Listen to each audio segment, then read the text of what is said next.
There we go. Should be live on YouTube. Testing, testing. There we go. And we will be live on TikTok in just a moment.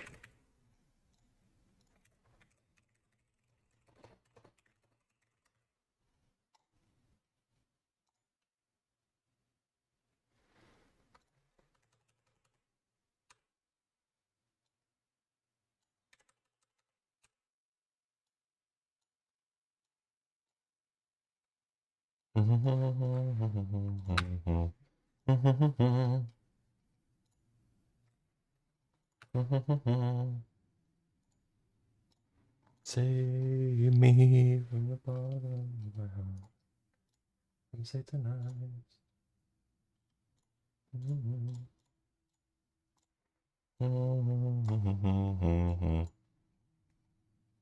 And I think we should be good to go.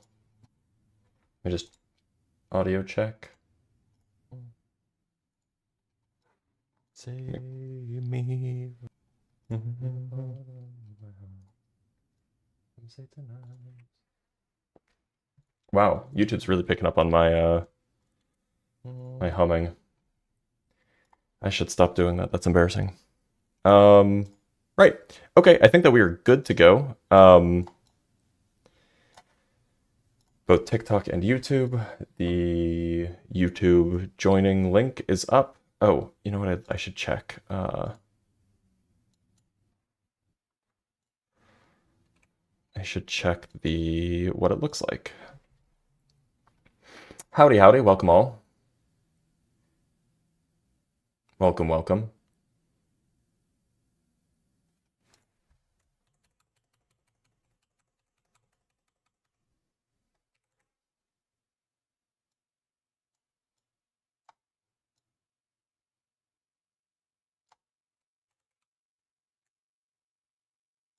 Why does this not fit on a phone screen? What is happening? Okay, I think that we're good. Hey, thanks, Grimlock, with the $5. As always, not single-handedly, but definitely significantly funding this live stream. All right, let's talk to nobody. Nobody knows the trouble I've seen. Hey, nobody, how's it going? Good, how are you? I'm doing okay. What god do you believe in? Allah. Okay, cool. So what would be like the most compelling thing you could tell me to, I don't know, convince me that that is the true thing to believe? I haven't really sat down and said, like, okay, this is the most compelling, but it's a combination of many things. Yeah. So like, what Could would be you? experiential, could be, logical. What is your criteria? Sorry? What is your criteria or standard of truth? I mean, it depends on the type of claim being made. Like, if like my buddy is telling me, "Hey, I'm gonna go grab some pizza. I'll see you in 20 minutes." I just kind of have like a experiential trust that they will indeed be doing that. If somebody tells me, "Hey, yeah, there's this new telescope that saw XYZ galaxy," this would be based on like observation and empirical means for determining what's true. If somebody says, "Hey, somebody just proved this new mathematical thing," I'd be like, "Okay, well, there's a deductive proof that it's true." So it just depends on the kind of the class of the claim. What proves, for instance, the existence of numbers? What do you mean existence? Do you mean existence in some like conceptual way, or do you mean existence in some sort of abstract way? Either way, existence is existence, right? Either Well, abstract, conceptual. so I These would all say that like concepts exist insofar as they are kind of manifested by, brain states or by states on a silicon computer chip. Um, but I don't think that they have like existence independent of some physical manifestation. So So you're suggesting that if human brains did not exist, the law of non-contradiction would be false? I'm suggesting that I don't think it would be meaningful to ask whether it's true or false. Well, that's a separate. Whether it be meaningful to ask or not is a separate question. But the existence of that concept Well, would that so still as hold? far as I'm Yeah. concerned, concepts exist in minds. If you're telling me that there are no minds around, then yeah, there would be no notion of true or false. Okay. So if there were no minds, no, not all minds, but like human minds. Well, yeah, if you're telling me that there are other minds around, then sure, those concepts could definitely exist. But how would you prove it? How would I prove that a concept exists? Hmm. Well, I can just think about concepts, and so the existence of certain concepts, at least the ones that I can think about, are the only things I really do have access to do to. So in some sense, those are self-evident. Like So the any conception I have concept, of myself is self-evident. yeah. So I would use the same line of reasoning that I can conceive of a maximally perfect being Hmm. that's logically possible. Therefore, that being does exist. So when you, so I mean, you might maybe you can say it exists conceptually. The question is, does it exist outside of the mind? Well, concepts are outside the mind. They're not Not part of that's the not my brain. view. My view is that concepts exist only in minds. I don't believe in like abstractions. I don't think that abstractions have like their own separate ontology.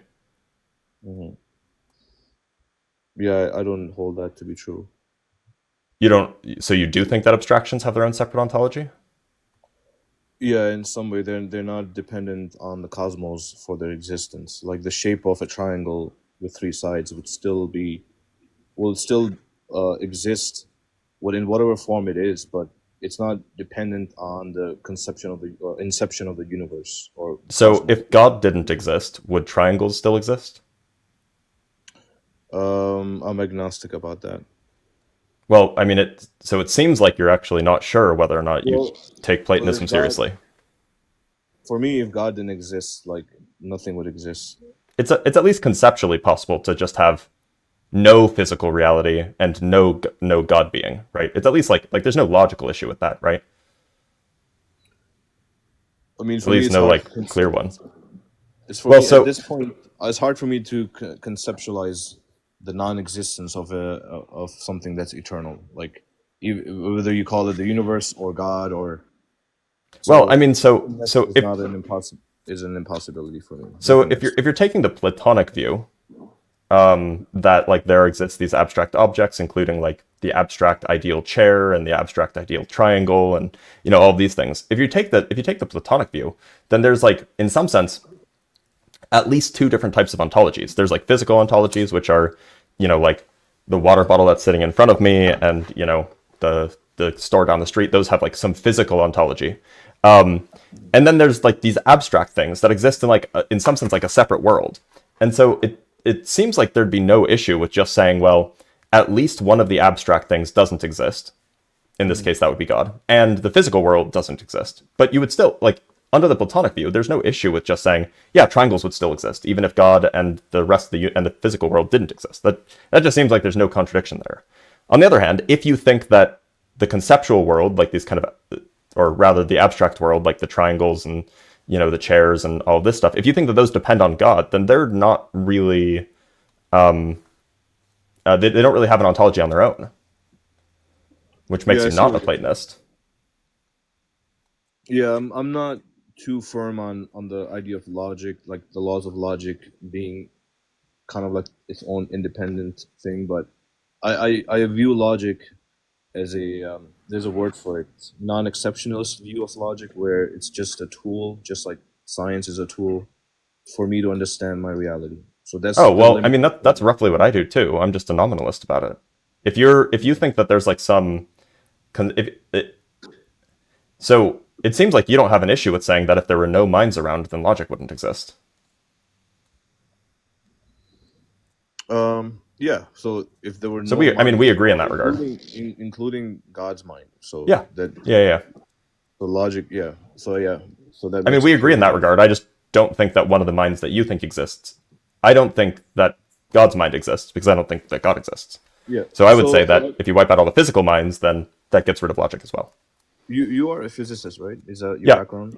Yeah. So what is your view on the idea that the laws of nature, all the constants, are something that preceded the expansion of the universe or the Big Bang, whatever we understand it, of this Big Bang to be as of right now?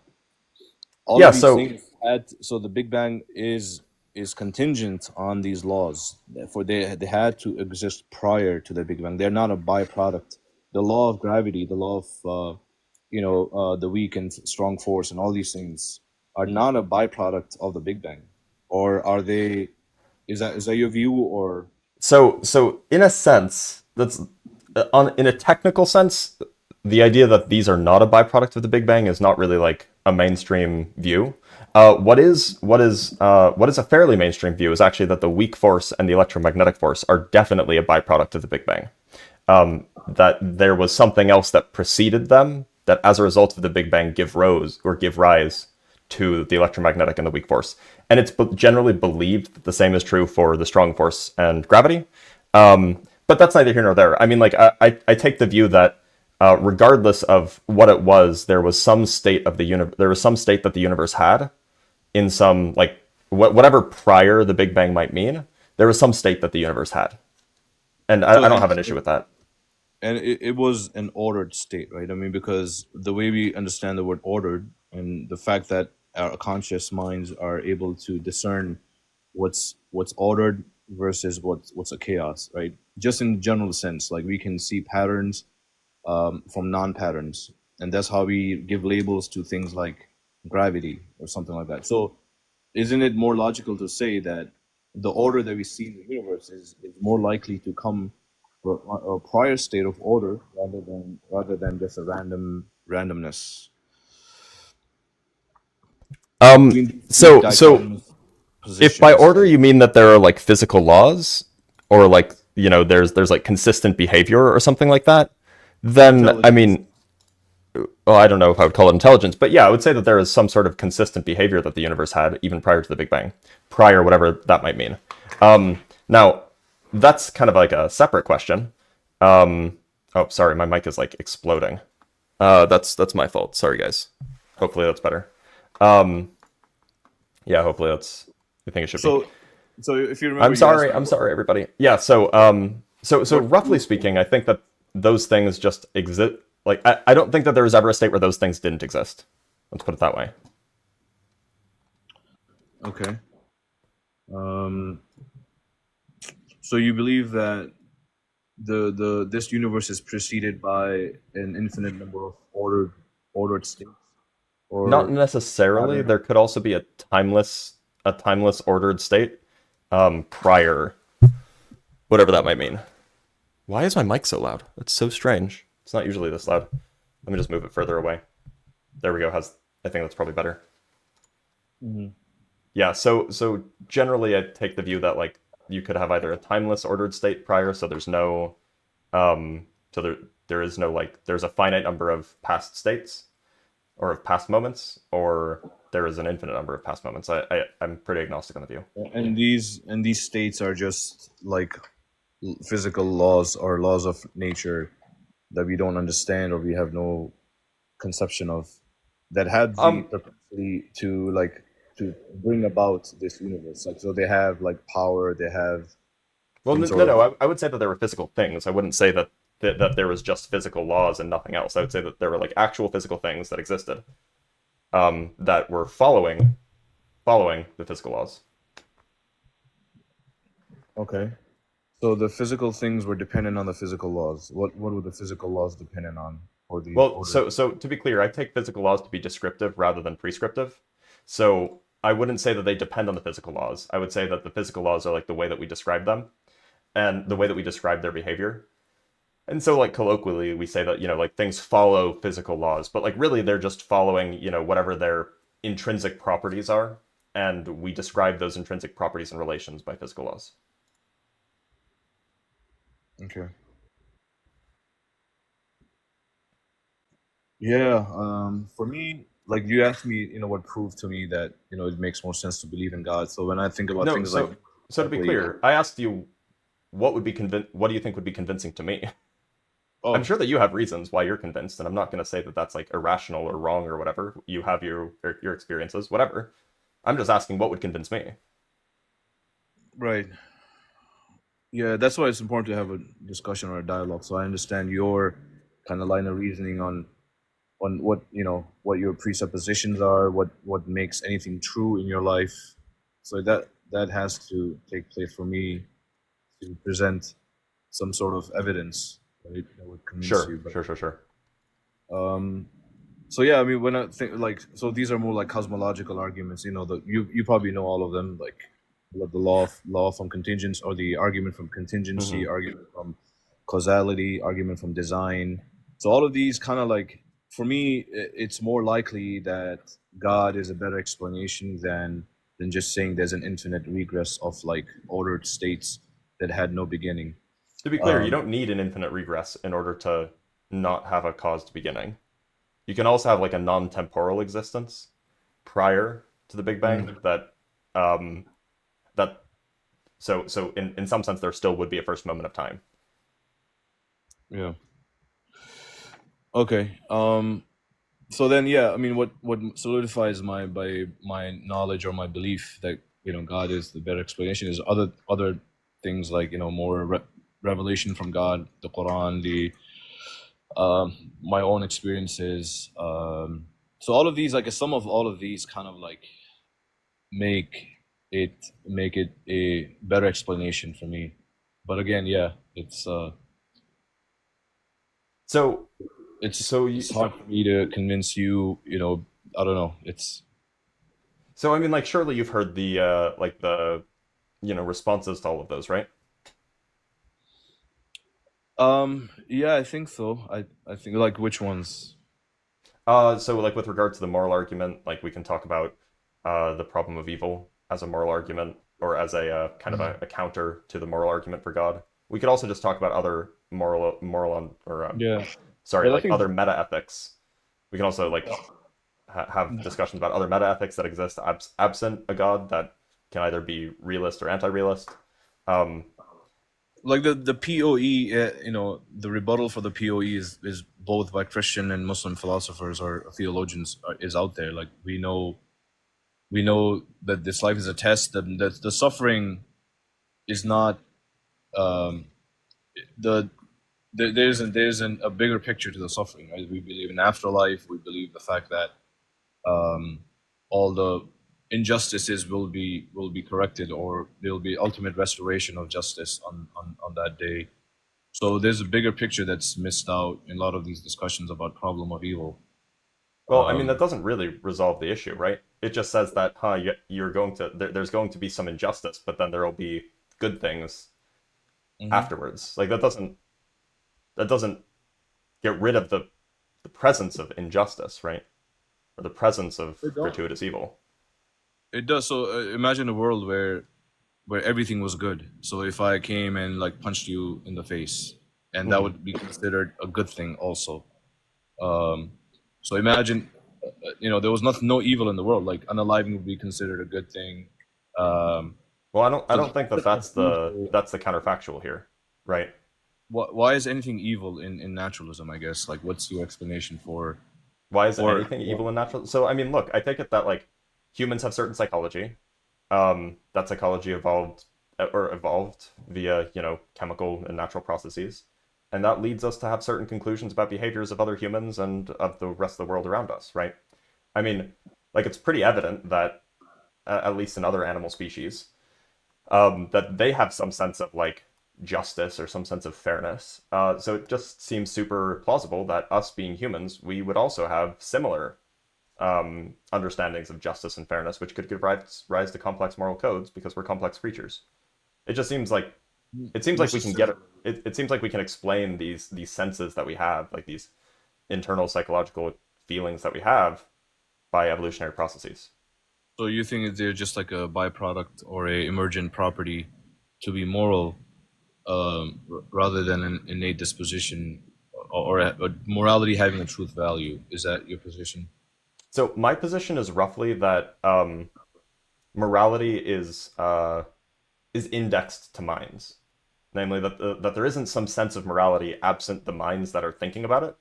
Um, and so the way that a mind establishes whether something is moral or not depends on the properties of that mind. And it turns out that our minds, the ones that we evolved to have certain properties. Like we have this kind of evolutionary predisposition towards liking fair things, um, for whatever reason. And similarly, we have this evolutionary predisposition to not liking when our family gets hurt for, kind of obvious reasons, right? So, and from those, it's totally plausible that you could build out a complete moral system. And it was initially kind of driven by survival and reproduction. Survival, Initially, reproduction, social success, those kinds of things. Yeah, sure. okay. And success is measured by why does like an amoeba evolving into a human care about but what is the standard of success like for a Yeah, so when or I the when I more say you social reproduce, success, the more the so when more I you say social, reproduce. oh, go ahead. So initially it started as a survival and reproduction. So it would seem Hmm. like the truth would be with anyone who reproduces the most, um, right? Well, so if you had an intelligent species, so I don't think that amoebas have a sense of truth, right? I think that like truth is, some way of evaluating things, of evaluating empirical or non-empirical claims that comes about from things with complex minds. But setting that aside, the point is that the reason we have the moral views that we have is because we're a social species. Social species, the way that they survive, look at ants, look at like uh, elephants, look at dolphins. The way a social species survives is not just by ensuring the survival of the individual, but by ensuring the survival of the community. And so, if your goal, if the most efficient way to propagate your genes and genes like yours is to ensure that not only you survive, but like your entire family and your neighbors survive, well, then it seems super reasonable that you would evolve some sort of psychology that would reinforce not only your own survival, but the survival of your friends and your family. Mhm. So so you said amoeba evolving, like let's say they would have no concept of truth, right? Yeah, I So don't think an amoeba does. at what point did the concept of God come in this evolutionary process where it seems like it made it more difficult um, for the process to continue because if you think about it, we are making it more difficult for us to the fact that a single cell organism had to divide itself into two different sexes, and now between these two sexes we have to kind of there's so much criteria to, let's say, for example, get married or something. You have these social norms that you have to conform by. It seems Hmm. like it's acting the opposite way of how it truly began and where it is at this point in our existence in the whole evolutionary process, where it's getting more difficult to actually reproduce or um, have that ability. Like, you know what I mean? Like, it wasn't it an amoeba or a bacteria just reproducing on its own, a single cell organism would have been just fine. Why did it feel the need to, let's say, recognize what visible light is and grow an eye, for instance? Why was that need? Why was that? Why did that need arise? Like Yeah, to I mean, recognize like, look, patterns it's just a for a blob of cells to recognize what vibration is and grow a year in the yeah. future. So I mean, like we're talking about two different things. On the one hand, we're talking about like why did social practices evolve, and then on the other hand, we're talking about like why did complexity evolve. So I'll answer the latter first. So things like eyeballs, clearly, an eyeball, having an eyeball would make it easier to avoid predators, for example, right? Which means that you'd But be how more did likely to pass on the your genes. sorry to cut you That off, but like, why did the initial cell that did not have the ability to recognize what a says what a visible light is, to for itself to grow a photosensitive cell to make that happen? Like, what caused that? What triggered that? Because it so seems like photosensitive cells are really common. And sorry, photosensitive chemicals are like really common. It's really easy to make a photosensitive chemical because it's just a chemical that's slightly less stable than other chemicals, and when it gets a little bit of energy, it changes. That's all a photosensitive chemical is. So those things are present all over the place. All that's required is a slight mutation that changes one of its non-photosensitive chemicals to, or that changes one of its proteins, which, cells have.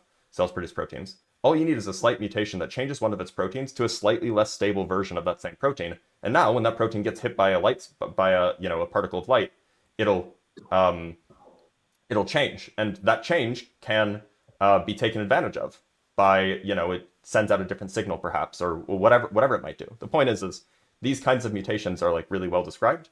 If you're interested in the evolution of the eye, for example, this is one of the most well studied questions in evolutionary biology. There's like hundreds or perhaps even thousands of papers written on the subject. So that's, I mean, like, I'm not an evolutionary biologist, of course. And if you want to read like what the evolutionary biologists say on that, by all means, go ahead. But like that's really, really well studied. The whole like process and all of that business. Um, it's not a question of why, it's a question of how. And as long as we can document like plausible ways that the step-by-step process could have happened, then we have a potential explanation, right? Um, there's a second question though about the evolution of social behavior, right? Yeah, so not just social behavior, even things like, what's we are doing things right now that are detrimental to our bodies. Let's say, we eat fast food or like fried chicken, whatever it might be. Why did the evolutionary process evolve to a point where it was geared to only um, survive and reproduce, and eliminating in the process, eliminating all the bad apples, right? I mean, so that we can come to a point where, as human beings, we have like this perfect kind of like setup where we don't desire anything that's would be or ought to be detrimental to our own existence. Well, we're doing things So, like in today's world, like we are fighting over, we're about to like go into World War III, for instance. Like, well, so I mean, to be how do fair, we? fighting is perfectly normal. Fighting against people who aren't in your close community, that's like expected because the people the further away somebody is from your close community, the less likely they are to be related to you, which means that which means that if they whether they survive or not is unrelated to whether or not your genes get passed on. So fighting, that's everywhere in the animal kingdom, right? But the question of like eating fast food, you have to remember that the psychology that we evolved over hundreds of thousands of years, for the most part of which food was scarce. And so essentially, the human brain is like, you see food, eat food. You see grain is especially good for bursts of energy, eat lots of grain. So our brains don't know anything about like the fundamental like instinctual parts of our brains, of our psychology, don't know anything about how like eating too many carbs is bad for you. Our brains just know carbs equals energy, right? And so eat carbs gives good feeling. And over the last 500 years or so, or perhaps a bit longer, maybe 5,000 years, we basically hijacked that because it turns out we really like to eat carbs. So we eat a lot of carbs now, and our brains didn't evolve to understand with agriculture in mind. And when we figured out agriculture and we could basically make as many carbs as we wanted to, well, now we overeat carbs, and so we end up getting fat. And we overeat on oils because oils are a really good store of long-term energy. Like this is a hijacking of the evolutionary process, not the intent of the evolutionary process. Mm, okay. All right. Cool. It was nice talking to you, man. I Yeah, gotta actually likewise. head. Yeah. Take care. Take care, nobody. I should have made a Telemach, or not a Telemachus joke. I should have made an Odysseus joke with the, nobody and all of that business. All right, let's talk to Wade Garrett. Make sure that I didn't get any super chats. I always miss Cash Apps. Oh, somebody emailed me. All right, Wade's not connecting. Let's talk to Chico Chacon. I'm probably mispronouncing that, aren't I? And how's my audio? I hope my audio is okay. Chico, how's it going? Good. Chico, how's it going? Oh, you have some serious echo. Are you Chico, how's it like speakers or going? You something have right some now? serious echo. Are you on like speakers or something right now? Are you on like speakers or something right now? Are you on? I can't do that. I'm sorry, I can't do that.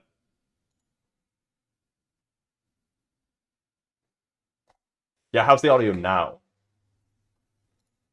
Alright, let's talk to Raul. Yeah, Blitz remix.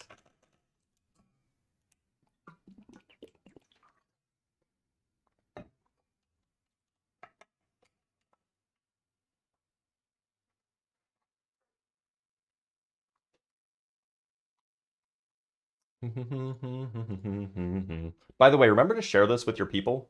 If you're watching on TikTok or on YouTube, like the live, share it so we can get more people in here. Because despite having 350 people on TikTok and 200 people on YouTube, we currently have no other guests in the guest box besides Raul, and it looks like Raul is not showing up. Although, actually, I think we did just get a guest on YouTube, so let's bring him on. Meek, can you hear me all right? Meek? Hello? Oh, Meek, can you hear me all right? Hello? I know you can hear me. You keep turning your camera on and off. I don't know what's going on with you, bud. Meek. All right. Well, feel free to come back. Oh, he's back. Meek, can you hear me?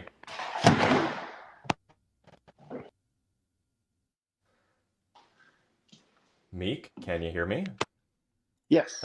Okay, great. Yeah, so thanks for coming on. What I God just do had you a believe in? quick. I just wanted to tell you something real quick. I'm not. I'm a friendly. I just want to say I know one thing that's used in arguments a lot is like you can't square a circle, but there's this art installation. If you just Google squaring the circle, on one side it's a square and you walk around, and the other side it's a circle. So it's like a perspective thing. I just thought you Yeah, might but think that's that's. not what's being talked about, right? Like, Oh, I know. I just want to let you know. Sorry. okay. All right, I Meek, like. thanks for being here. So yeah. All right, let's bring on another guest. We do have a few more guests on TikTok now, so we should be good. So interestingly enough, the phrase "you can't square a circle" actually comes from ancient Greece because they didn't know what irrational numbers were. The modern understanding is you can't have something that's both a square and a circle at the same time, and that's not what the Greeks were talking about. Mooster, how's it going?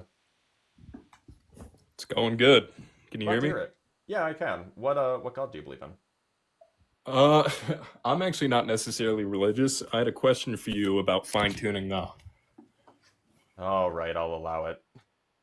All right. Well, I just feel like I've been straw manning fine tuning a little bit. I was wondering if you could play devil's advocate to some extent. No, I refuse to play devil's advocate. Okay. Well, I just had a question for you whether or not you consider this to be a valid argument against fine tuning. Sure. I kind of feel as though making the argument for it kind of falls apart, given that, the only reason we're able to make that argument is because we do exist.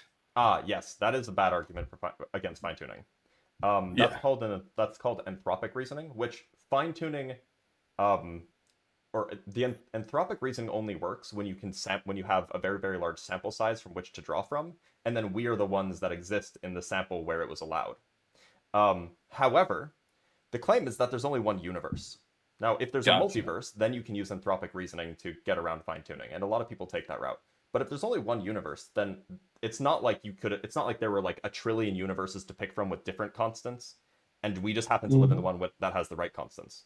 If it's the case that there's only one universe, now it might be kind of weird that that universe happens to be a universe that could allow for things like us to begin with. So the anthropic reasoning doesn't work unless you accept a multiverse. Gotcha. I mean, that is kind of, I guess, where my argument would be coming from there. So Which, then I don't really accepting a understand multiverse how to is argue fine. against it. Yeah, so there are other ways. There's essentially three explanations for fine tuning. There's a designer, of course. There's a multiverse, and there's necessity, meaning that the constants couldn't have been any other way, for Gotcha. whatever reason.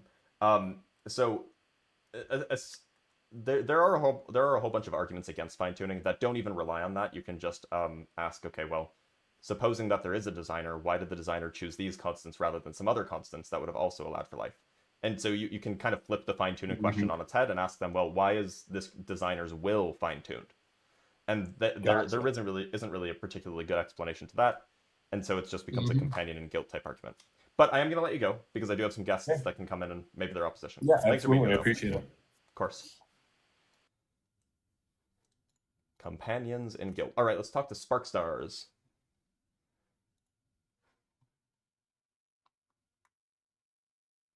Huh? Spark Stars? Spark Stars, how's it Dr. going? Blitz, sorry, apologies. You're good. What god do you believe in? I really like your temperament, Dr. Blitz. I find I that appreciate intellectuals are really I find intellectuals are really difficult to get on with, you know. Oh, well, that's quite the compliment. I know you've got a really good temperament. You always sort of advise with consideration for other people, you know. Anyway, I wrote 365 short stories about the galaxy. Kind of like it's sort of half Guardians of the Galaxy, half Hitchhiker's Guide to the Galaxy. During this time, I trained my brain to think of concepts like the Dyson sphere. Hold on, Spark. Just before you continue, did you come on to talk about a religious belief or a spiritual belief that you have? No, I want to tell you about one of the greatest concept inventions, quite possibly in the modern world. Is that a belief in a god? I've read about religion my entire life. I don't talk about it anymore, you know. Okay, well, Spark, while I appreciate you coming on, that isn't the topic of discussion today, so I'm going to let you go. All right, let's talk to Krista. Nope, not Krista. Or maybe Krista? Krista Ronaldo. Krista, how's it going? What's going on, mate? Not a lot. What god do you believe in? Gary. Gary? Who's Gary? Yeah. Oh, so Gary 276, I believe, in the Bible. That's the Gary Bible, in case you don't know. Right, He right, said, of course. yeah, of course. He said, if you're ever having a bad night, just start a fight at the bar and you'll be all right. So there's a bit of poetry in there as well. It seems like a good book. Honestly, Yeah, Krista, no, I'm it is convinced. poetry. So you know what? I am a Garyist now. A Garaite, if you will.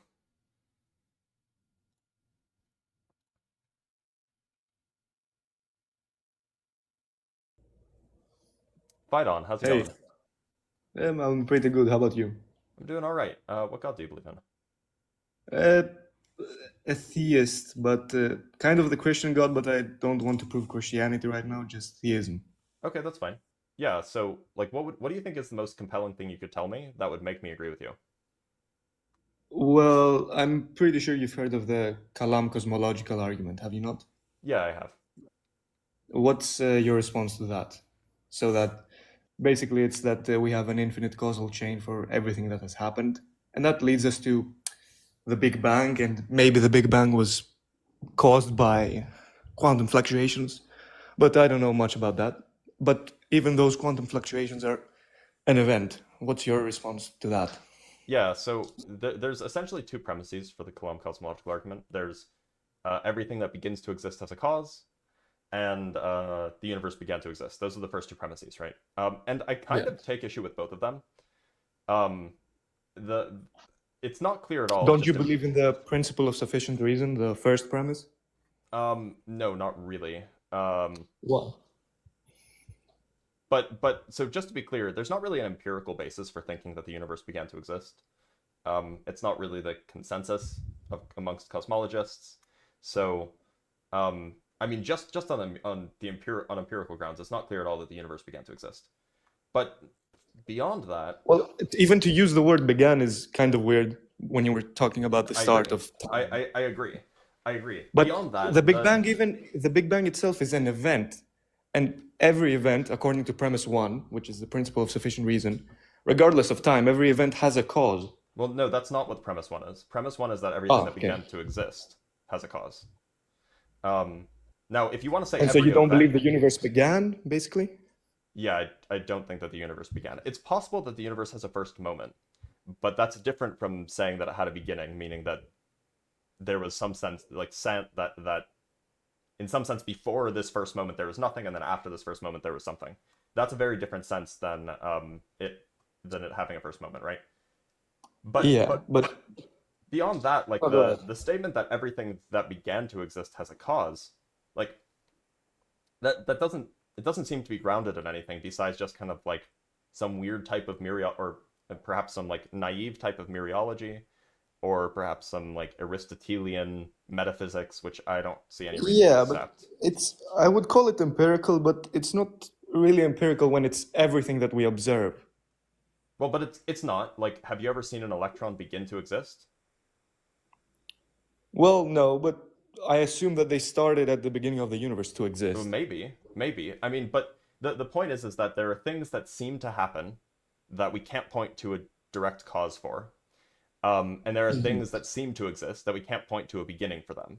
So this notion that if something has a beginning, then it must have a cause, I'm just not sure I can buy into that. I mean, like, the language of physics that we use today just isn't reliant on cause and effect. It's just like we use equations, right? Equations don't tell you which is the cause and which is the effect. It just says that this thing is equal to that thing. So it's just not really like, it's this notion of cause and effect that like things that began to exist have a cause. It's tied up on like 2,500-year-old metaphysics that, I don't know, just doesn't seem like it's there still is the mystery, grounded. like why is there something instead of nothing, you know? That you're right, that is a mystery, but I could flip the same thing around on a God existing. Why is there a universe and God rather than nothing at all? Well, because we're here to experience it. Well, yeah, I so think I could answer your question the same way then, right? yeah. Well, the other argument which would tie in neatly to this is the fine-tuning argument, which I think you will find less convincing than this. But Oh, I actually basically find fine-tuning more convincing than the kalam. more For what it's convincing. worth. Okay. Yeah, like way more convincing. Well, I think the kalam is just like atrociously bad. I mean, it's 2,000 years old, so yeah. Yeah, I so don't know. update it. Stop using it. It's out of date. Fine. Well, we'll use the fine-tuning argument. What's your response to that? So basically, go ahead. the constants of the universe are very finely tuned for matter to exist in the way that we know it, and for basically anything complex to exist at all. Yeah, so I mean, there's a few different approaches here. So first, there's a question of there is like nobody on the planet thinks that we have like finished physics, right? Like nobody thinks that like these are Yeah. actually the true fundamental constants, right? Nobody thinks that, which means how can we even establish whether they're fine-tuned at all? Like if these aren't genuinely fundamental constants, then them taking the value that they take could just be a result of what's going on more fundamentally. So that's one criticism. A second criticism is that suppose for a moment that these are the fundamental constants for whatever reason, and that they are, and suppose that is best explained by the existence of a designer.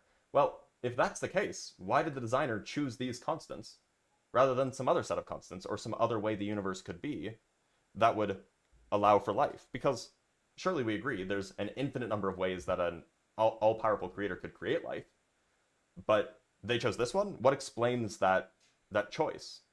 It seems like all we're doing is pushing the buck back, right? So I understand what you're saying. So an all-powerful creator could have chosen a different set of constants and made it work somehow. Yeah. I mean, an all-powerful creator doesn't require constants at all. An all-powerful creator could have just sustained it through, like, without using any physics at all. It could have just been, just minds that just exist that the creator just sustains. Like, there's no need for physics whatsoever if you're an all-powerful creator. Well, the creator could have, but it just happened to be created this way. I don't know. I can't really explain that. The usual criticism I've heard for the... Wait, why couldn't I just... Hold on. Before you give me the usual criticism. Yeah. You just say, well, it just happened to be this way. Why couldn't I just say that about the constants? Well, because it's far more unlikely to be this way without a creator than with one. But it's infinitely unlikely to be this way with a creator. Why Because infinitely? the creator could have made the universe in an infinite number of different ways that would have had minds in it. But he made some arbitrary choice, which makes that choice infinitely unlikely, right? Unless there's a reason why he had to make that choice, which I suspect you don't want to make that imposition. No, I can't really know why. No. So why isn't But that a good I understand explanation your for point, ours? yeah. We can't really know why. Yeah. No, I understand your point. The last argument, which the first two were okay, weren't that successful, but there's still the mystery of consciousness, which consciousness, as in subjective experience, you can't really derive it from matter. Well, you can derive thoughts maybe from electricity, you can derive feelings from chemicals and all that, but subjective experience is still something very mysterious, at least agree. to my understanding. Yeah, I mean, I I absolutely won't say agree. I won't go that far to say that it is the soul, but it's why aren't we inanimate objects? That's what I can't explain. Well, I agree that, well, so to be clear, I'm not a neuroscientist, right? So, like, I'm sure a Yeah. neuroscientist would have good answers to this. I absolutely agree that we don't have, like, a complete description, like a complete physics-based description of consciousness. But I just don't think that appealing to a god solves that, right? Like, it doesn't, like, okay, suppose that there is a god. Why is that god conscious? Like, how did it get consciousness? Where did its conscious come from? Like, Well, it's it just doesn't seem to the solve the issue. uncaused conscience. I don't know, so I call it that. But now, so you don't have an explanation for consciousness. You just say it's uncaused. I don't have an I don't explanation have for an God's explanation for- consciousness. Right, but that's the source of consciousness in your view. And I don't have an explanation for consciousness. Yeah. It's just the source of consciousness in my view is like some sort of physics. So it just seems like we're both confused, and consciousness is hard. I think the final answer is fuck it. We don't know anything. Well, we know a lot of things. We just don't know. There are some things that we don't know. But but there is some indication that our consciousness is linked to our brain, right? Like we have pretty robust empirical reason to think that the consciousness is linked to the brain. Of course, but you can't. I don't know if you can still. How can I describe this? Reduce it down to just the brain, because it's not something material. Experience is not something material. That's what I'm. That's perplexed by. debatable, right? I mean, like, it's you could say it's conceptual, but if your view of concepts is the same as mine, that they're essentially just like abstractions that kind of summarize some physical state, then yeah, experiences would be physical. They're just kind of like a summary of a physical state, rather than Well, you know, can't the really exact details. explain the abstraction though. It's you can Well, explain the abstraction the of abstraction's not really there. It's just the way we think about it. yeah. So, but regardless, I mean, like, surely the fact that we are very, very prone to defend our heads when we're falling on the ground should make us think that we care, that there's something about us, about, like, our identity, that is tied to our brains, right? Well, I'm not saying that you won't die if you hit your head. I mean that if both of us accept the premise that, you know, if you hit your head and you damage your brain, you die, and that's not something good evolutionarily, then everything explains your behavior to defend your head. Right. But that's something else. But if we had some sort of consciousness that was independent of the brain, then why would it rely on our brain in order to continue existing? It's not continue existing if you believe in a soul or anything like that. It's to use the brain to be a part of this universe instead of God's universe or whatever else. I don't know. I haven't thought that through. There's a secondary issue of, it seems like evolutionarily, we can just, like, look through, like, the human evolutionary history, the human evolutionary tree, and then we can look at other animals that are currently alive, and we can see that, like, yeah, this notion of, like, self-awareness, this notion of, like, a sense of self, is something that can definitely evolve. In which case, if there's some, like, unique mind, does the mind evolve with the body? If the mind evolves with the body, then you have good reason to think that it arises from the body. And if it doesn't, when was the mind put into the human body? Like, at what point in evolutionary history did that mind enter? That's kind of a weird thing, right? Well, my go-to answer to this would be to say when we have complex enough brains, but that really just defeats the purpose of consciousness being immaterial. Well, and also, there is no one point in time where the brain becomes conscious enough, right?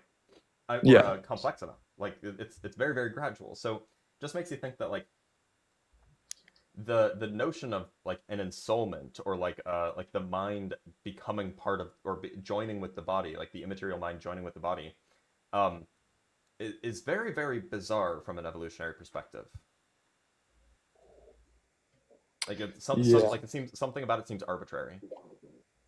Where do you put the line? Where are Yeah, inanimate cells and where are Exactly. animated Like whereas animals? if you just view it as like a spectrum from like Yeah. lack of self consciousness or lack of sense of self, I should say, to full sense of self like we have, and that just changes gradually over time, well, then there's not really an issue. Well, there are two answers to this. One is, just God decided and we leave it at that. The other answer is that the answer of panpsychism, that consciousness is fundamental to the universe. And that's a really weird thought, but then that doesn't require a god either, right? that doesn't require a God, yeah, but we're just having a conversation here. Yeah, sure. I mean, like, I think that panpsychism is very, very strange for the same reason that you do. Like, it seems bizarre to me that an electron would have some sort of consciousness. Yeah. I don't But know I think what that would mean. Alex O'Connor said something, I think, pretty something to intuitively understand a consciousness without a brain. He said to imagine yourself having absolutely no memory, every moment being new, kind of new for you. So you wouldn't be able to have a train of thought, to have feelings, to do anything basically. But you still kind of exist, don't you? Yeah, I mean, but that's still like the way I think about like that existence is like I'm getting data from the world around me and I'm, processing that data or whatever. But like it Yeah. just doesn't seem like an electron has like if you took away all of my memory and you took away all of my senses and you took away my ability to have a train of thought, I don't think I would still exist. You don't think you would exist? No, Well, I mean what's like it seems like the way that I like the sum of me is my memories, my ability to like think about things, like to have like, trains of thought that go from thought 1 to thought 2 to thought B to thought C, thought 3, that's after 2. And then the external data that I receive. If I can't think about things, if I can't receive external data, and if I can't remember things, in what sense am I still here? Well, because you still experience something. It's not that you have to process it or to even be What- self-aware. You still experience something. What am I experiencing? You experience nothingness, but to not exist is to not experience anything. It seems like experiencing nothingness is like being under anesthesia. And I think that my identity doesn't exist when I'm under anesthesia. It comes back. Yeah. But like if you were to make me be under anesthesia for the rest of eternity, I don't think I exist anymore at that point. Well, I don't know how anesthesia works, but I don't know if it just shuts off your senses to your brain or if it shuts off your memory or what it does. So Yeah. I actually don't think that anesthesia is super well understood. Certainly it shuts off your senses, right? Mhm. Or, well, actually, that's not necessarily the case. But suffice it to say, when I'm under anesthesia, I'm not experiencing anything, right? Yeah, or you just don't remember what you experienced. Okay, so that's also plausible, I suppose. Although I think that we can actually distinguish between the two. There are some drugs that stop you from forming memories, but Mhm. there are also drugs that like stop you from, or at least seem to stop you from having experiences. But I mean, I don't know. It just seems strange. Like if you're telling me that I don't have any senses, that means I don't get any data from the outside world. And if I'm not capable of having like trains of thought, I guess in principle, I could just, well, okay, but like pain is experienced via a sense. So what would I, experiencing nothing seems like the equivalent of not having any experience. Is it the same? I don't know if it's the same though. It's a very big question for me, but experiencing nothing, can you still think if you have no senses? Do you Sure, think? sure, yeah. I don't think that's an issue. But that relies If you on you if being you able have to no like memory, form can trains you of still thought. think? It depends on. So memory is a tricky thing, right? Because if you have no long-term memory, then surely, yeah, of course you can. If you If have you have no, absolutely no memory. then no, I don't think so. Because in some sense, if you have absolutely no memory, then you couldn't store that. Then like then you can't have brain states at all, because a brain state is just a very temporary form of memory, right? Yeah. And if you have absolutely no memory, if you can't even have temporary brain states that like lead to another temporary brain state, then you're not even doing anything. You're not even thinking anything. Hmm. I mean, it's an interesting question. But like, it's very hard to conceptualize what it would be like to not be able to think. Yeah, it is. But it's not the same as not being. I don't think it's the same. It doesn't feel the same. But that's Well, just feelings. I I can't mean, base it in logic. so I agree that a rock exists, and in that sense, it has being. Yeah, but it doesn't have a subjective experience. Yeah, I agree with that. I don't know. It's Is your very, very subjective weird. experience just reduced down to you having sensory inputs and having a train of thought and having memories? I mean, subjective experience like might be it might just be that. It might be like the interaction between memories and, you know, senses and like senses both internal and external. It might just be that. Yeah, But I don't think anybody really has like the answer here.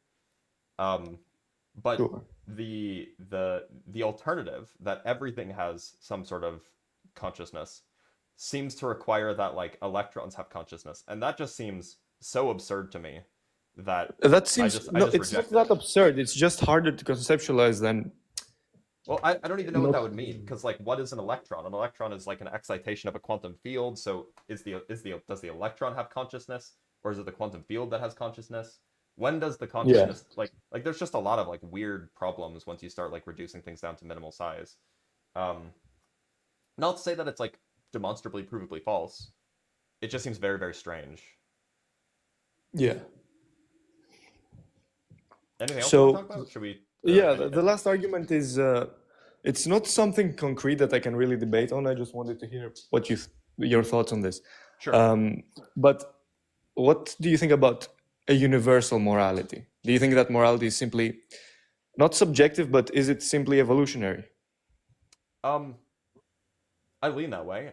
Definitely. Or can you base morality in reason? Um, Something that we can both agree that it's kind of more universal than your so behavior, your evolutionary behavior. so I kind of make the distinction between universal and objective. So I think it's Oh, yeah, possible. let's call it objective. So I think it's possible that you can have a universal morality without having objective morality, and vice versa. Um, Hmm. so the analogy here would be, imagine that every single person on Earth had, or or imagine that not only every single person on Earth, imagine that every single person, every single mind that ever existed and ever will exist liked pizza. Well, I mean, then it would be true that it's universal that pizza tastes good, right? Because every mind would think that pizza tastes good. But it wouldn't be objective. Like, it wouldn't be like if you erased all of the minds that existed in the universe, then all of a sudden pizza would still taste good. That doesn't really make sense to say. So it's possible for something to be subjective and also universal. Similarly, it's possible for something to be objective, but not be universal. I guess whatever the opposite of universal is. For example, you could have... I can't understand that. Can you explain that? Yeah. So imagine that you had a set of laws, and those like a set of moral laws that, like, in the same way. Actually, yeah. Let me give an example. Let's say that you have a set of laws of physics, and those laws of physics are local. Local is the opposite of universal. Yeah. Let's say you have a set of laws of physics, but those laws of physics are different from place to place. Now, those are objective insofar as they govern the behavior of objects independent of the presence of minds. But they're also not universal, because the laws of physics here might be different from the laws of physics there. And that's just just the state of affairs. So, like, imagine for a moment that objective morals did exist, but like you had, and maybe they came from a god, but each god only rules over one solar system. And so that god sets the morals, the objective morals for that solar system. Well, then depending Well, it's on not which really an solar system you're objective on- moral. It's Well, it's I have an what issue with would a you god say if we creating call objective morals morals? to begin with, but If I what would you say if I asked you about both objective and universal moral? Something that applies everywhere but also nowhere, something that would apply in any multiverse. So I don't think that that exists. Yeah. But there are atheists who do think that that exists. I just don't take that view. Okay, I understand. But well, it's something that I discussed with my friend. He told me that because he studies something more akin to biology, he told me that there was a study that, you know, babies who haven't really developed any social skills whatsoever, when are shown a choice between a good doll and a bad doll. A bad doll is something, you know, a doll that hit another doll, and they're given a choice to choose between them. They still choose a good doll. Would you say that that is evolutionary? I think that so my personal view is that at least some like proto-morality, some like kind of instinctual It's level of hard-coded morality, in us. I think that's hard-coded in, yeah. Okay. Well, At to least have to some no degree. absolutely no social behavior before that, and to still choose something that's humanly moral. No, I won't call it objectively moral. It's still kind of weird when you have Well, no social interactions I don't know. and no Like, social pressure to choose the good. is it really that weird? I mean, like, I think that this is a myth, but you could imagine that humans were eaten by, or humans were bitten by snakes so much in the evolutionary history that being afraid of snakes could be like an evolutionary trait that's adapted. In fact, actually, cats have this. Cats are afraid of snakes evolutionarily. It's part of Yeah. like their like so much so that they're afraid of cucumbers because cucumbers look like snakes, right? Um, so even a cat that has never seen a snake will react negatively to a snake just because of its psychology. So it doesn't seem so far-fetched that like even if an infant never interacted with you know any sort of social whatever, that they could still react negatively to, you know, human beings hitting each other or something akin to it. That Yeah, seems at but least plausible, right? would you consider a newly born cat, a kitten, would it react the same way to a cucumber, you think? I I think it does. It does. I don't think it's a learned behavior. Yeah. I could be wrong about that, but it's at least like feasible that that's a thing. Like that there are like evolutionary, like hard-coded features of brains. Um, I mean, like I know that there are that I don't think it's snakes, but there are like instinctual fears and things like that, right? That are that and those aren't learned, right? Hmm. I mean, you still have an instinct even when you don't know anything to be hungry, to Yeah, yeah, yeah. do stuff that wouldn't necessarily be called moral. I understand that, but But and morals are just not like so. You know, I guess there are internal and external stimuli, right? There's the internal stimulus of not of being of like, you know, not having enough food, and so that sends a signal to your brain to go seek out food, right? That's what hunger is. yeah. But there's also external stimuli, like um, you know, be startled when there's a loud noise. That's probably something that I don't know. I imagine that that's probably passed on genetically, or at least like it's inherited in some way or another. Um, like if you I mean, I don't know much about babies, but I imagine that like if you clapped near a baby's head, it would like flinch, right? Maybe it wouldn't, I don't know. Yeah. But like that, like I can imagine both internal and external stimuli could be, you know, hard coded in some sense, and moral situations are just one type of external stimulus. Yeah, but the other I won't pretend to have read Kant, but Hey, me I read neither. I saw yeah, I saw a video about his morality. And it basically says that He had despite the moral or the what is it, the moral imperative or something? a categorical imperative. Categorical imperative. Thanks. Yeah. Yeah, so it's basically the universalizability principle. Yeah. So Did you if talk you to Ian about this? to who? Ian, allegedly Ian. No. So allegedly Ian is a buddy of mine who also does these kinds of debates in a little bit more of a maybe hostile way. Um, uh, they're just more debate lord, more of a debate lord than I am. But they're an atheist who takes or who's at least considering accepting the like the kind of Kantian more categorical imperative. So I'd suggest that you talk to Ian about that. because they're more well informed philosophically and could Okay. at least point you in the right direction. Okay.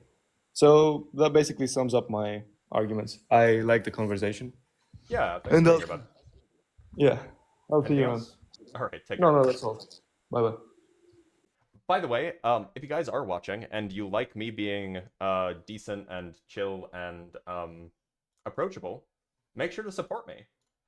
Because what you don't want to see... Oh, we got a super chat from Grimlock. Why follow a god of creation that is lacking in creativity? No magic, no worship? That's fair. I mean, and from Rob, we have $2 on YouTube as well. Here's the thing. The thing is it turns out that being charitable, being conscientious, doesn't drive views. But I do it because it feels bad to be mean to people. So, if you guys want to see more of it, send it to more people. Otherwise, eventually it'll go away.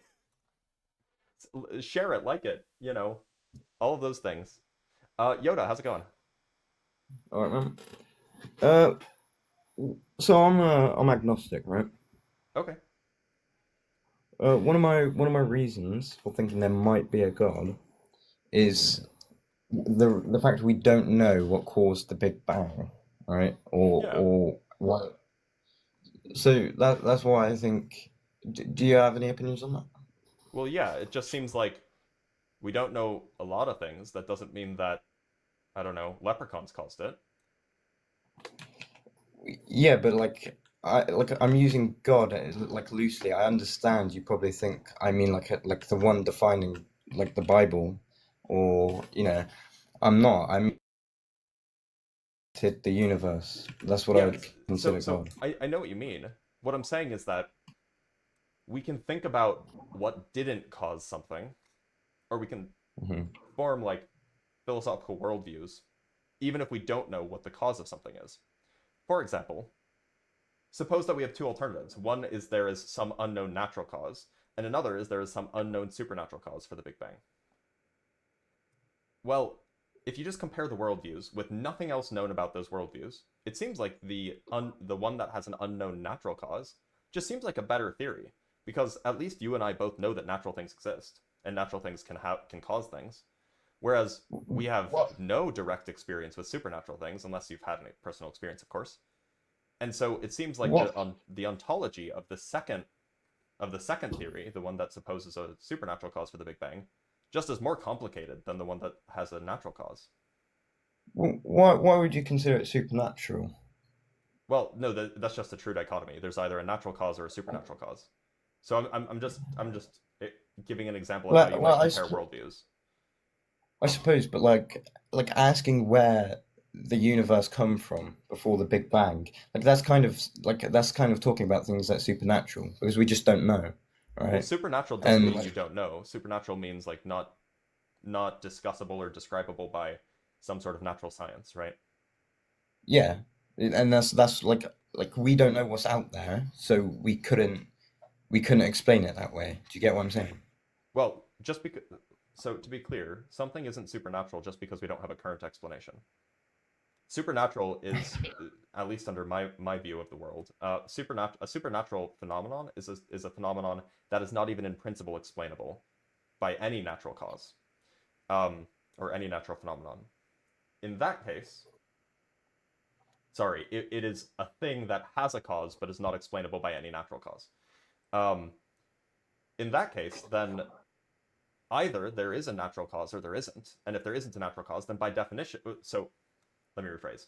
If it has a cause, then either that cause is natural or it's not natural, in which case, by definition, the definition I just gave, it would be supernatural. All I'm saying is that we can examine what the properties that this God being would have to have. Like, if it's if we call it a God, typically that means that it's not part of the physical world. So we would not call it natural, perhaps. In which case, then now we have a supernatural thing in our worldview. And so we can just do a theory comparison. I get what you're saying, but you're calling it supernatural because it's not within bounds of our world. No, I'm not calling it supernatural because, well, okay, maybe yes. Yeah, I'm defining natural as like physical reality.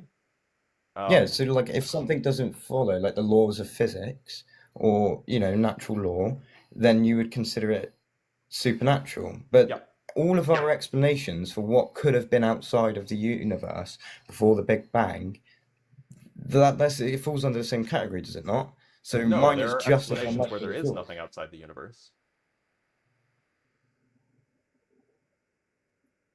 That just I don't know about that, but that kind of asks a bunch of other questions, doesn't it? I mean, if you think that there are things outside physical reality, then your ontology is already more complicated than mine is. I think that there is physical reality. It's the one you and I experience, and there's nothing else. If you think that there's physical reality and then there's stuff outside of that too, your theory has extra stuff on top of it. And so unless there's some reason to think that that theory should be preferred, maybe it has more explanatory power or something, I just don't know why I would accept such a theory. Why would you think that there's not something out there? Like, I mean, the universe expands, right? For it to expand, it has to have somewhere to expand into. Do you know what I mean? Yoda, I'm going to cut you off. I literally posted a video about this an hour and a half ago. Go watch it. Mm-hmm. Literally All about right. the expansion of the universe doesn't require something to expand into. Can you not give like cliff notes? It's a 3-minute video. Go watch it. All right, all right. Well, I just wanted your opinion on that because I've seen you on there before. And You'll get my opinion. Just go watch the video. All right, man. Have a good one. All right. Take care, Yoda.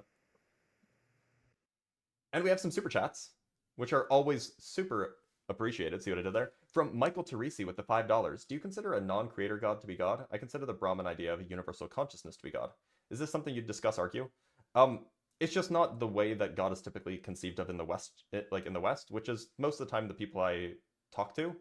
I'd be happy to talk about it, of course. But it depending on how you define it, it might be consistent with my worldview. Let's bring on a guest from YouTube. Nathan, can you hear me? Is this something you'd discuss, argue? It's just not the way that God is typically conceived of in the West, in the West, which is most of the time the people I talk to. Nathan, you there? Nathaniel? Why am I getting... Who is this person? Oh. Dang it, Oakdale Curtis. Why do you have my email? All right. Nathan just doesn't want to come up, so that's fine. All right, let's talk to Misk. Loot Newton just became a level 1 subscriber. I don't actually know what that, or a level 1 member. I don't actually know what that means, but thanks. Misk, how's it going? Misk? Can you hear me? I can hear you. How's it going?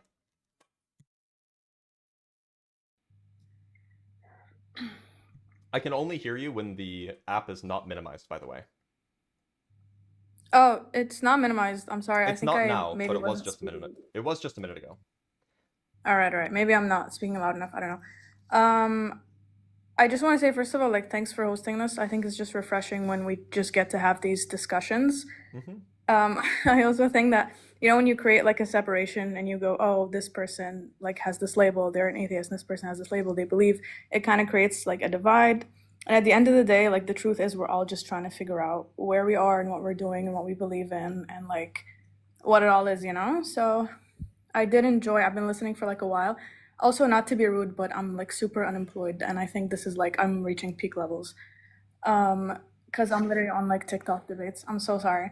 Okay. It's okay. I just want to say, okay, clearly you know a lot. Like, I've been listening for like a good while. I don't really know what I'm sorry, I just joined in like 30 minutes ago, 40 minutes ago. Okay. I don't know what your credentials are, what your qualifications are, but sometimes when a guest approaches something that you don't accept, you kind of just like throw it off, which we all do that because we're people and we're looking for something that confirms our biases and our beliefs rather than like anything else. But I did just want to say that like my perception or like the human perception of like God and the universe and living and religion and everything around us is just linked to our senses. So usually we tend to think of like, okay, if I don't see it, if I don't feel it, if I don't hear it, if I don't touch it or smell it, I can't believe it, right? And that's like the argument that like a lot of people would use, where they go, okay, like if God is real, where is he? Why can't we see him or evidence of him or anything direct or whatever? But I think that what do I say? Yeah, I think that if you're trying to think of something that like is kind of far from what we can see and what we can feel, it's not necessarily something that's absurd or doesn't exist. Like for example, So I'm not wait, gonna hold go on. like. Sorry, Misk. go ahead. Misk. Yeah, One, how old are you? I'm in my 20s. Okay, I just have to check. It's TikTok terms of service. Oh yeah, no, don't worry. Second, are you gonna land the plane soon? Oh, sorry. Do you believe in a god? Yeah, I do, of course. I mean, Okay. that's what it said. Like, you said opposition only, so that's the only reason why, like, I'm Yeah, debating. yeah, So I guess I I believe in, appreciate like, that. thanks. But I believe so like in, where are we going? Where's the plane landing? right, sorry. I'm just referencing a couple of, like, the older people that came on, like, the older debaters, and you, like, turned down a lot of what they're saying because they went, like, further than, like, what our perception can go, and you're like, oh, I don't want to debate that. I want to debate, like, what we can see and whatever. But When I did I just say wanted to that? bring, up, like, I think, like, 2 guests ago, not Yoda, the guy before him. When did I say that I can't see it, I can't feel it, so I don't want to No, debate no, it? not Like something what? like, no, you didn't say that. You didn't say that. No, you said like basically you don't want to go like too crazy and debate like something that's absurd. Oh, you mean about like electrons having consciousness? Yeah, So I exactly. mean like that seems wildly unintuitive to me. So you Yeah. just like I mean like if you want to posit that position, I guess you can, and then you can provide the arguments for it. But my credence, like my starting credence for that position is like absurdly low because it seems ridiculous. That doesn't mean I'm not like my mind can't be changed, but you'd have to provide a really compelling argument. Yeah, got it. Okay, I just wanted to like circle back to that for a second. But so I guess what I believe in would be like the Abrahamic God, the Okay. Quran, the Bible, the Torah, that kind of stuff. And I just wanted to say like I'm a very scientific, very evidence-based person. So sometimes when people find out that I believe, they are shocked. But my Yeah. argument is always like believing is not, I'm not believing without evidence. I'm not believing because, everyone around me tells me to, because I did grow up in like a religious household or everything, but So you so need why to know are what you you believe believing? in. Why do I believe? Okay, so I've always been a reader, right? And I've read the Quran, I've read the Torah, I've read the Bible, right? Sure. Now, I was raised a Muslim, so the Quran is the one that I read the more often, and I go back to it like almost once a year. I read it again. There are so many mentions of things that nobody would have known 1,400 years ago, and that's what like makes me pause and makes me just like Like sit what? and think, like, sorry. Like what? What would be an example of a Okay, thing so that like nobody could let's have known? say, right, so around like Galileo and all of those people, there was like this thing where he got like burnt or like, sorry, he got ostracized, right, kicked out of society So because he was Galileo saying. he got placed under house arrest. Exactly, yeah, that's pretty much what happened because he was like, oh guys, like it's not, the earth is not the center of the universe, you're all wrong, whatever. So like for like centuries and millennia, humans were basing their belief in like the universe and everything around them that like, okay, we're at the center of the universe and everything goes around it, but that's not how it is in the Quran. It's At completely least the different. well, to be clear, the Catholic Church was Yeah, like doing Alex that. Ritchie. But that doesn't mean Yeah, like everybody, right? of So course. what So does it say in the Quran that makes the claim otherwise? there's like a verse that basically describes the movement of the planets around the sun and then the sun through the universe and then the planets chasing the sun as well, like flowing Which with it. verse? It's like the sun flows through the universe to a resting place that it has. I can't quote it like the number right now, but if you can like DM me after this, I'll literally send you all the verses because I have a couple more that I want to say, yeah? So there's another one, Well, we should Sure. like look at them, right? Because I've heard this claim a lot from people who are either Yeah, raised yeah. Muslim or are Muslim, and like they often make this claim that like, oh, there's a lot of like these scientific things that were described in the Quran that either aren't Give me a second. scientific or aren't correct or were known beforehand. I mean, for example, it was known that the planets moved. It was known that the sun moved, but they just thought that the planets and the sun moved around the Earth. That at least Yeah, that was yeah. like No, the no, Greek it's position, described. going back to Ptolemy. Okay. If you give me like like something, I can probably Google it and I can find it and we can find it together and talk about it. Okay, sure. So the verse is Yasin 38. Now again, I'm looking at this in Arabic, so you're gonna have to look it up in English. So it's a bit So of I'm a on Quran.com, which is generally pretty reliable. Like I've been told yeah. by you said Yasin 38. Yeah, what does it say? Okay, so I'm just gonna read perhaps the two verses before that, or I'll just read the verse before that and then the verse after that, like to get Yeah, context. go ahead. So there is also a sign for them in the night. We strip from it daylight, then behold, they are in darkness. The sun travels for its fixed term. That is the design of the Almighty, all-knowing. As for the moon, we have ordained precise phases for it until it ends up looking like an old curved palm stalk. So it says the sun travels, which that's what the ancient Greeks thought. Give me a minute, I'm sorry. The thing is, it's a bit more like I I don't know how to explain it, but when you read it in Arabic and you are a native Arabic speaker, there's more in it, you get me? So, but like, what does it say anything about the Earth moving? There isn't, I'm sorry, give me a second, because I joined this like last minute. I'm not like super prepared. That's But fine. I gotta find it. Okay.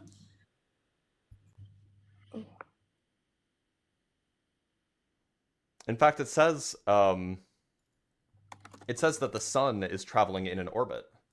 No, Both the the sun sun and the is moon are both traveling. traveling in their own orbit, which Yeah. makes it sound like they think that the sun and the moon orbit the Earth, which is exactly what the Greeks thought. No. The sun and the moon have their own orbit. So the moon's orbit is like it's orbiting itself and it's orbiting the Earth. But the thing is, the sun has its own orbit where like it's destined to be somewhere later. Like it's orbiting something that we don't know about. And also that could be like, you know, the thing about the I'm not very well versed in like universal theories of like physics and stuff, but you know, think about how there's something in the middle of our galaxy and it like that could be it. I'm sorry, I'm saying a lot of nothing because I'm really unprepared.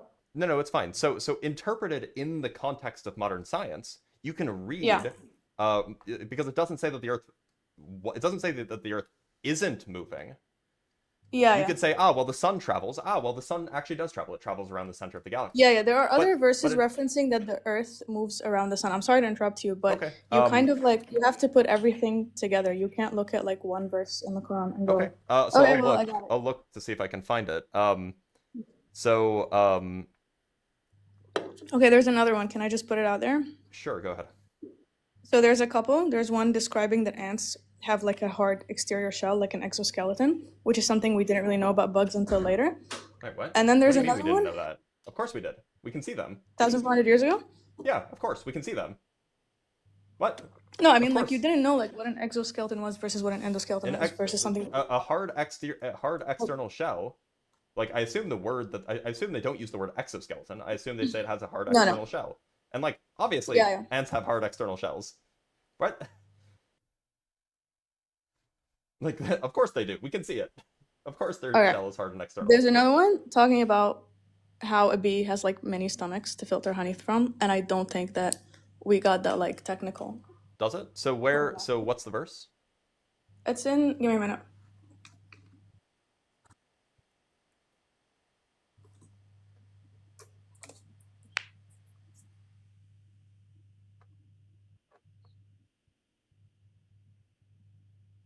Do.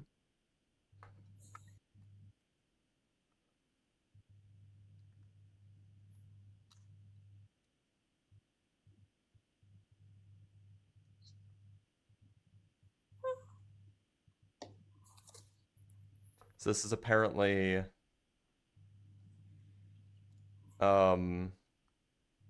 is this verse this is in Surah 16. Let me pull it up.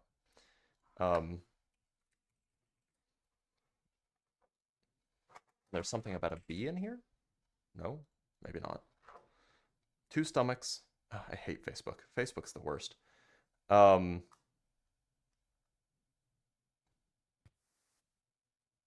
you still hear me? Yeah, I can hear you. Okay.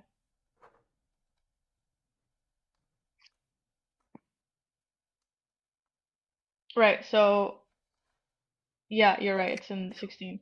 Okay. So, It's in Surah 16. So this is An-Nahl. Am I getting that right? Al-Nahl, which means bee. Okay. So There's a whole where does like it say entire something story, about but this? like Where does it? What verse says anything about it stomachs? doesn't say two. It says stomachs. Look up stomachs. Can you find it or no? No, but I might just be in the. Okay, 16. 69. Okay. Look into that. Let me just. I don't know why it's not letting me find it, but um. From their bellies come forth liquid of air. So is it that it uses the plural word for bellies? Yeah. So I've read about this, and you're a native speaker. So Yeah, please. the Go ahead. conjugation of nouns. What I've read is that when you conjugate nouns, there's the singular version. There's the version for Yeah. two of that noun for a pair, This and then is there's no. This is like undoubtedly this means like more than one stomach. There's no debating here. it It's seems not like like this about means more conjugation than or anything. It seems like this means more than two stomachs. Not necessarily, no. So what's the word for two stomachs? There's no word for two stomachs. I mean, Badu you know, if I nine? wanted to like book mine. Is that something? I'm reading it right now. So Right, but like you can go plural. You can use plural for like so two, what and you can use plural for like more than two. what's the word for one man? رجل. Okay, what's the word for two men? رجلين. But if And I'm talking what's about بطونها, there's no similar word for like I can say رجال, but I can't say رجول because that means something else, what's right? the more But what's the noun for more than two men? رجال. So the word for two men is different from the word for more than two men. Yeah, it is. But if I say رجال and two men walk in, you can't beat me up for that. Like it's fine. Sure, There but are men here to see their رجال. but it just seems like that then it's not perfect. It's not being as precise as you'd like it to be, right? It should, if they knew that bees had exactly two stomachs, you'd think that they would use the word for two stomachs rather than for many stomachs. Right, if you want to stand on that, we can. That's fine. I mean, I can't like be like, no, you have to believe. No, that's completely fine. It does There's seem kind another of thing. weird. But so to be clear, is it true that the Greeks didn't know this? The Greeks? Yeah. Oh, I'm not sure. Look it up actually. What does that have to do with us? I don't know. Well, if the ancient Greeks knew this, then Mm. there would be no Okay, issue. got it. Yeah, I'm sorry. Right? Then Yeah. So Knowledge travels. My bad. yeah. So There's another one, right? Which is like my favorite kind of. Because before like we do for a that, while, I'm like, so you've go given ahead. me a few. I have to give you. Yeah. I have to give you one. You know Yeah, about of the moon course. splitting? I'd love that. The moon splitting Yes, one? I do. Okay, so do you think that the moon did split? I haven't been up to the moon. Well, but we can see it, right? Yeah, sure. So like, do you think that Yeah. the moon actually did split? Because it's definitely one piece now, right? Mm-hmm. Give me a minute. So if the No, it moon doesn't. split, It doesn't mean like, oh, it has completely split into. It can mean So- that like it sustained damage or like it had like a seam or something. okay, so sure. So suppose that happened. Yeah. Presumably anybody who could see the moon would have been able to see it, right? Just a minute. Yeah. So why didn't like the ancient Chinese write this down? Mm-hmm. And that wasn't that ancient. It was like 1,400 years ago. So yeah, Well, like I mean, if it that's was like a ancient. full complete split, a But- lot of like yeah, but in the scope of like the entire human history, Okay, that's sure. more Then or why less didn't the recent. Chinese from Yeah. 1400 years ago write it down? Right? Because- Why didn't anyone else write it? Exactly, yeah, I because there mean, were like- so many people, and we have a lot of history from that time. Yeah, I mean the Chinese they wrote down like everything strange that happened in the sky. So Right. if it really did happen, they would have written it down. So like Right, yeah. Why But didn't here's they the write it thing: it's down? not like it's not a split, right? It's more like Well, like a it's tear some- or a some seam or observable like thing, damage or right? something. yeah, it's some Yeah, observable it's some phenomenon. observable So thing. why Oh, did if you look at the surface of the moon, there are a lot of like observable. But- There's a but lot of this was- observable damage that's but happened this to was it. something that happened to it, right? It wasn't like that Yes. before, and then something happened. There to is it. Why didn't the Chinese there write is about it? a. Give me a minute. Sure. Thanks.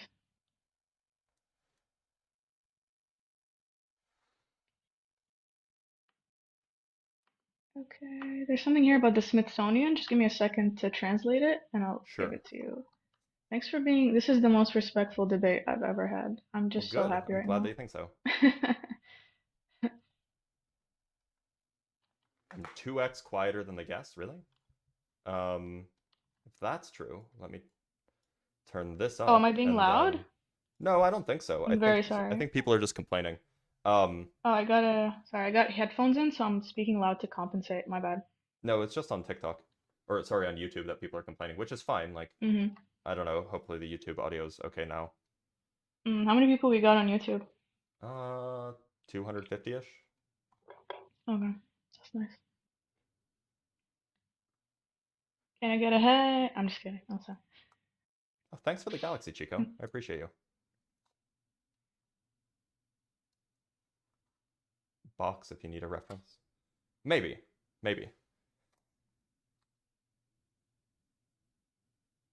But yeah, I mean, like it seems like whatever Muhammad did to the Yeah. moon, or whatever God No, did he to didn't the do moon. anything. That was Well, yeah. his miracle. Whatever Yeah. miracle happened to the moon, if it was visible to the people around him, which is what it says. Can I say something? Yeah, go ahead.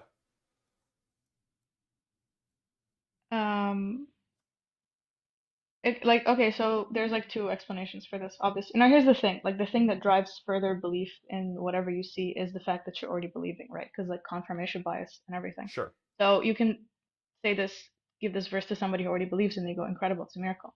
Say it to someone who doesn't and you go, okay, well, it doesn't matter really because prove it further. And that's like what's happening now. But there's a couple of explanations. So some people are saying it's like one of the like many craters and things that are on the moon just like became um not became more visible, but in that moment was like so basically like wherever you are in the world, the moon could look bigger, or it could look smaller, it could look more bright, whatever, right? Except like sometimes when there's a certain phenomenon and it's like visible to everyone in the world.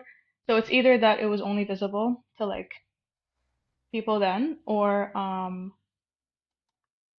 it's referring to, now this is like, this one is kind of just like some speculation basically. It's referring to, how there's a theory that the moon was like a part of the Earth and Earth got hit by like meteor and it split and it formed a moon. So basically it like, there's a thing that's like, okay, so this is referencing the moon from then, right? Because we don't have any, I mean, as far as I know, I don't want to speak on things I don't know about. Again, I'm super unprepared. We don't have any evidence that like at the time there was anything written down that was like, today the moon split, It's just the verse speaking of like when the moon had split, that's a sign that like the day of judgment is near. So to be clear, the second point that you're making, are you suggesting that maybe it didn't actually happen? No, I'm saying like what didn't actually happen? The moon splitting, or whatever you're claiming happened to the moon happened. Okay, no, I'm saying that it's about something that had already happened, right? But it was just like a sign of like, hey, look at the moon. Do you see the things that are on it? These are signs of like the day of judgment is coming. Or like, do you see the splits that are already on it? Or like the day that the moon first got its like, got split or something. So I mean, like there are, so it couldn't have been something that happened before people, right? Because it talks about people seeing the sign, right? Where does it talk about it? It's the next verse. Yet whenever they see a sign, they turn away, saying same old magic. Oh yeah, but it doesn't. That's not necessarily about the moon. It's just about like any sign is referred to So as it's magic just like or a non lies or sequitur. fabrication. Sorry. So it's just like a non sequitur. It's just completely unrelated. It can be. I'm not really sure. Then I'm so sorry. This is the most well, it seems like the Quran I've was been written unfair. very vaguely then. I wouldn't say vaguely, but I would say that there's like a lot to be put into only 300 pages or so. And so it does kind of go from topic to topic sometimes. So if you go through like, for example, Surah Al-Kahf, right? There's like 5 or 6 or 7 stories in one, like 110 verses, and you have to make the most of like whatever's in front of you. So some of them are, um, some of them is like life advice, and some of it is religious advice, and some of it is scientific, like the thing with the bees or like the planets, and then some of it is sociological, like just observations. Um, so it's kind of meant to be like an overall guide for your life. So each surah or like each chapter doesn't speak just about one thing. It kind of goes from like one thing to another. So for example, um, But right, like, the chapter that I mentioned. What do the Islamic scholars say about this verse? What do the Hadith say? I'm not sure actually. I'm so like. Presumably, like we can just look it up, right? Alternatively, I could bring up Yeah. an ex-Muslim if you'd rather talk with him, who knows these things better than I do and maybe knows these things better than you do. But I mean, like we could look it up either way. It's up to you. Yeah, look it up. Go ahead. I mean, I kind of Yeah, like okay. the way you're handling it. I don't So wanna. so it looks like I just clicked on Tafsirs on Quran.com. I hope that's acceptable. Hey, I don't mind speaking to an ex-Muslim, by the way. just so you know. But like, No, that's fine.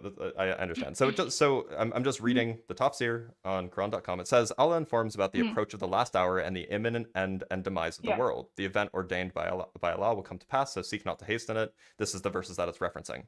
And then it talks about when the sun is about to set, and then it talks about let me see if I can actually control F for split. Yeah, so it says something like, it occurred during the time of Allah's messenger, according to the authentic Mutawatir hadith, that the scholars agree that the moon was cleft asunder during the lifetime of the Prophet, and it was among the clear miracles that Allah gave him, hadiths mentioning that the moon was split. Give me a minute. The narration of Anas bin Malik, Imam Ahmad recorded that Anas bin Malik said, the people of Mecca asked the Prophet for a miracle, and the moon was split into two parts in Mecca. Like it seems like people are disagreeing with you, right? Like the Tafsir is disagreeing with you about like it was just damaged. Like no, it was like actually split in two, and that this happened during Muhammad's lifetime. In which case, like if that's the case, if that is like the you know, orthodox interpretation, why on earth wouldn't China have seen it? Of course, not just China, but like a lot of the other. The rest, well, China was particularly good at doing the rest of the world, literally. Stuff. Yeah, why didn't anybody else write it down? Okay, so religion or like the belief in God doesn't exist separately from the belief in like truth or like reality. Like it's not like, okay, God is magic and then everything else is like nature. No, God is nature as well, right? So sometimes you want to look for like a scientific explanation for something. So what this could be is like, it could have been like something visual, like something similar to like an eclipse or something. I'm not really sure. Again, I'm speaking, I think just me saying this. Right? Yeah, me saying this is like out of turn. Like I'm not supposed to be giving my 2 cents about this or anything. What was I gonna say?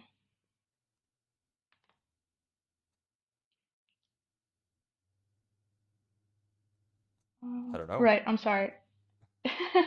Yeah, I'm sorry, I didn't write it down. I was like writing things down as I go, which is crazy because I don't think I'm doing a great job. I'm so sorry, I'm getting like crapped on in the comments. Okay. And my bad, like I'm not doing a good job, guys. Ignore the comments. Like... The comments are always mean regardless of the person.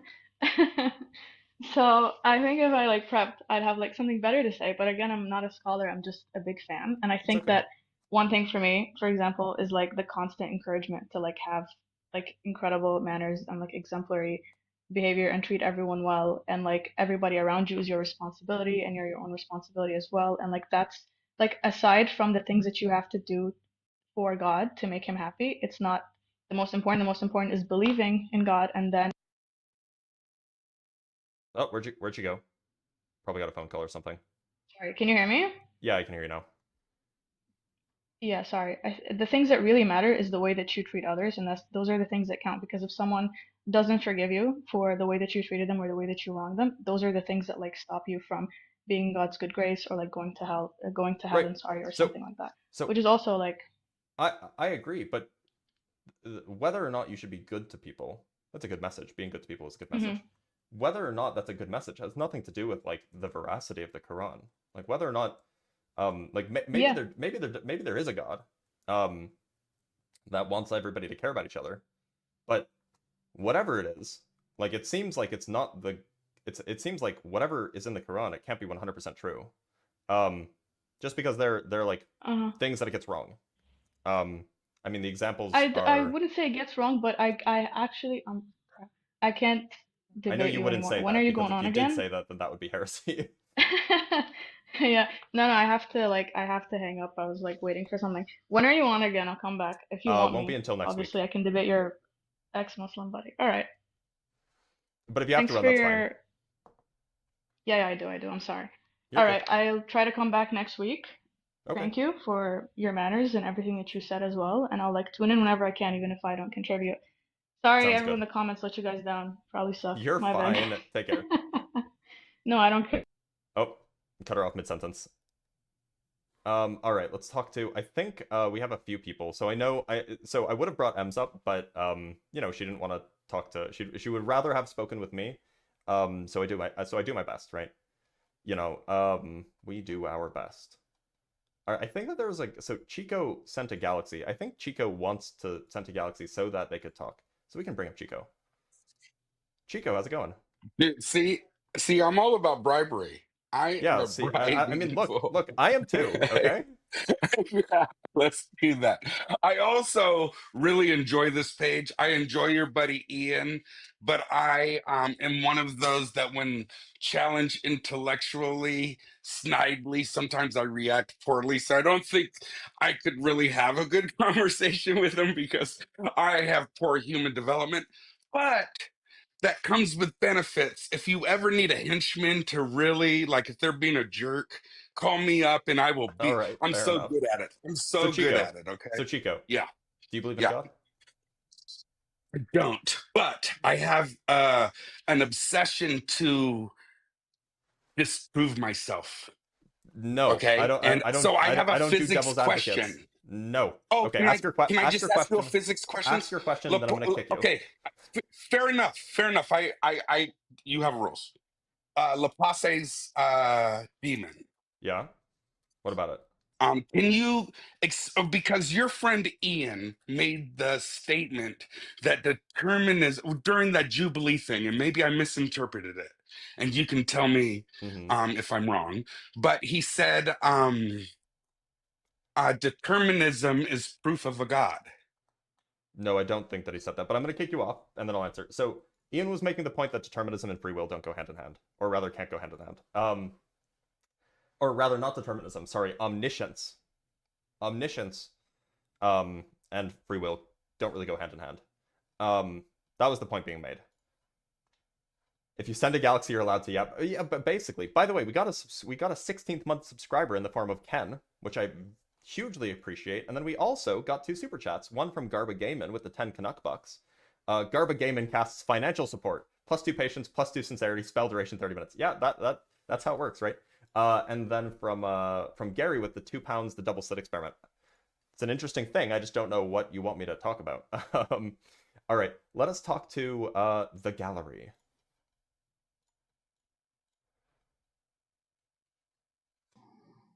The gallery, how's it going? Hey, can you all hear me? I can. Yeah, what god do you believe in? What God do I believe in? I believe in the Creator, God. So do you I think that, believe like, in. Jesus rose from the dead? I do believe that Jesus rose from the dead, and I believe that you could as well if you're not of God.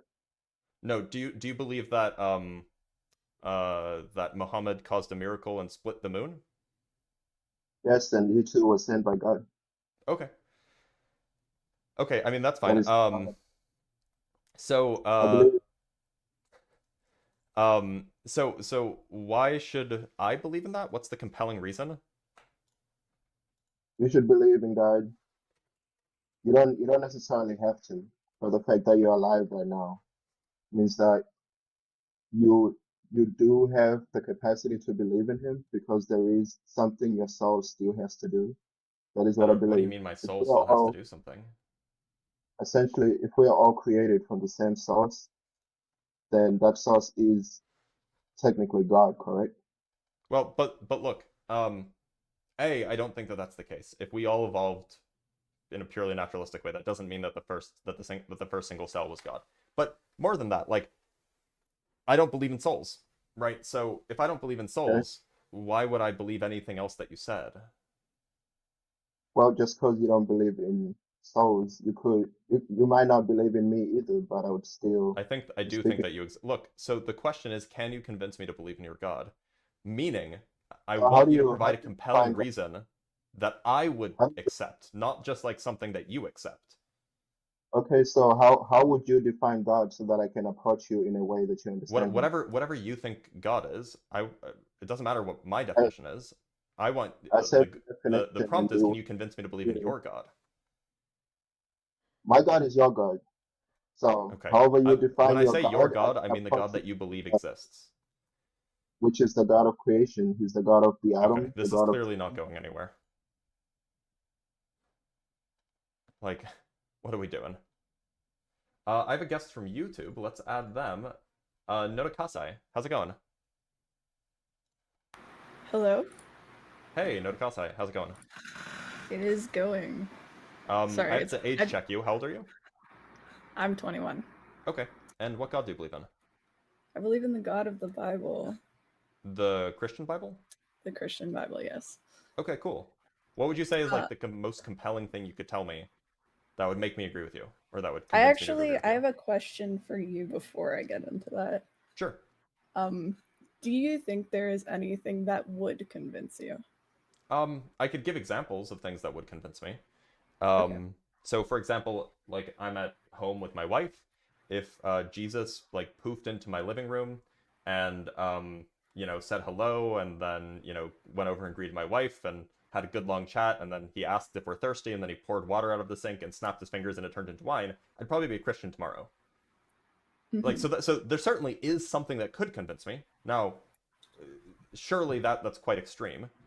On the other hand, if you just tell me look at the trees, that won't convince me. But somewhere between look at the trees and Jesus appearing in my living room, there's some line between there that will convince me. I just don't know where it is. Mhm. So Jesus did come and appear to multiple people, But right? not to me, right? Not to That's the you. issue. So you'd need Jesus specifically to appear to Well, you. no, I mean there might be other things that could convince me. I was just giving you an example of something that would definitely convince me. Okay. Yeah, so I believe that, in my opinion, the strongest argument in this specific case would be the resurrection. Um, I But believe I there don't are other strong arguments. I don't think the resurrection happened though. Like Yeah. I think a dude named Yeshua who lived around the first century in Judea lived and was crucified. Those seem plausible. Um, but why should I believe that a few days later he then stopped being dead, went and visited some people, and then ascended to heaven? Hmm. So that's the thing, right? That's one point where faith would come in. But do you mind if I read a little bit from the Bible? Depends on what you're going to read. Because to be Um, clear, I don't accept the Bible as only containing true statements. So mhm. if you read a verse from the Bible that says something, I'm not like obligated to think that what it's saying is true. Yeah, I understand that, right? Like I believe the Bible is the ultimate authority. That's my belief. That's my bias. So obviously, I would look to that and um, view the world through that lens because I believe that it is the Word of God, right? Mhm. I'm So if not you want going to to read a verse expect or that if you want to read a it's verse or two, that's fine. I just don't want you to sit here and like read an entire like paragraph to me. yeah, no. I'll just what is it, like, condense it then. Sure. So this is in Romans 15, right? Sure. And this is Paul. He's talking to the church. Or sorry, it's in First Corinthians. Sorry. Yep. Um, Okay. um, this is Paul talking to the Corinthians, and he's saying, if there is no resurrection of the dead, not even of Christ, then our faith is in vain and we are not saved of our sins, right? Yep. So Paul Sure. is giving, if this thing didn't happen, then our faith is in vain and we are of all people most to be pitied, is what he says, right?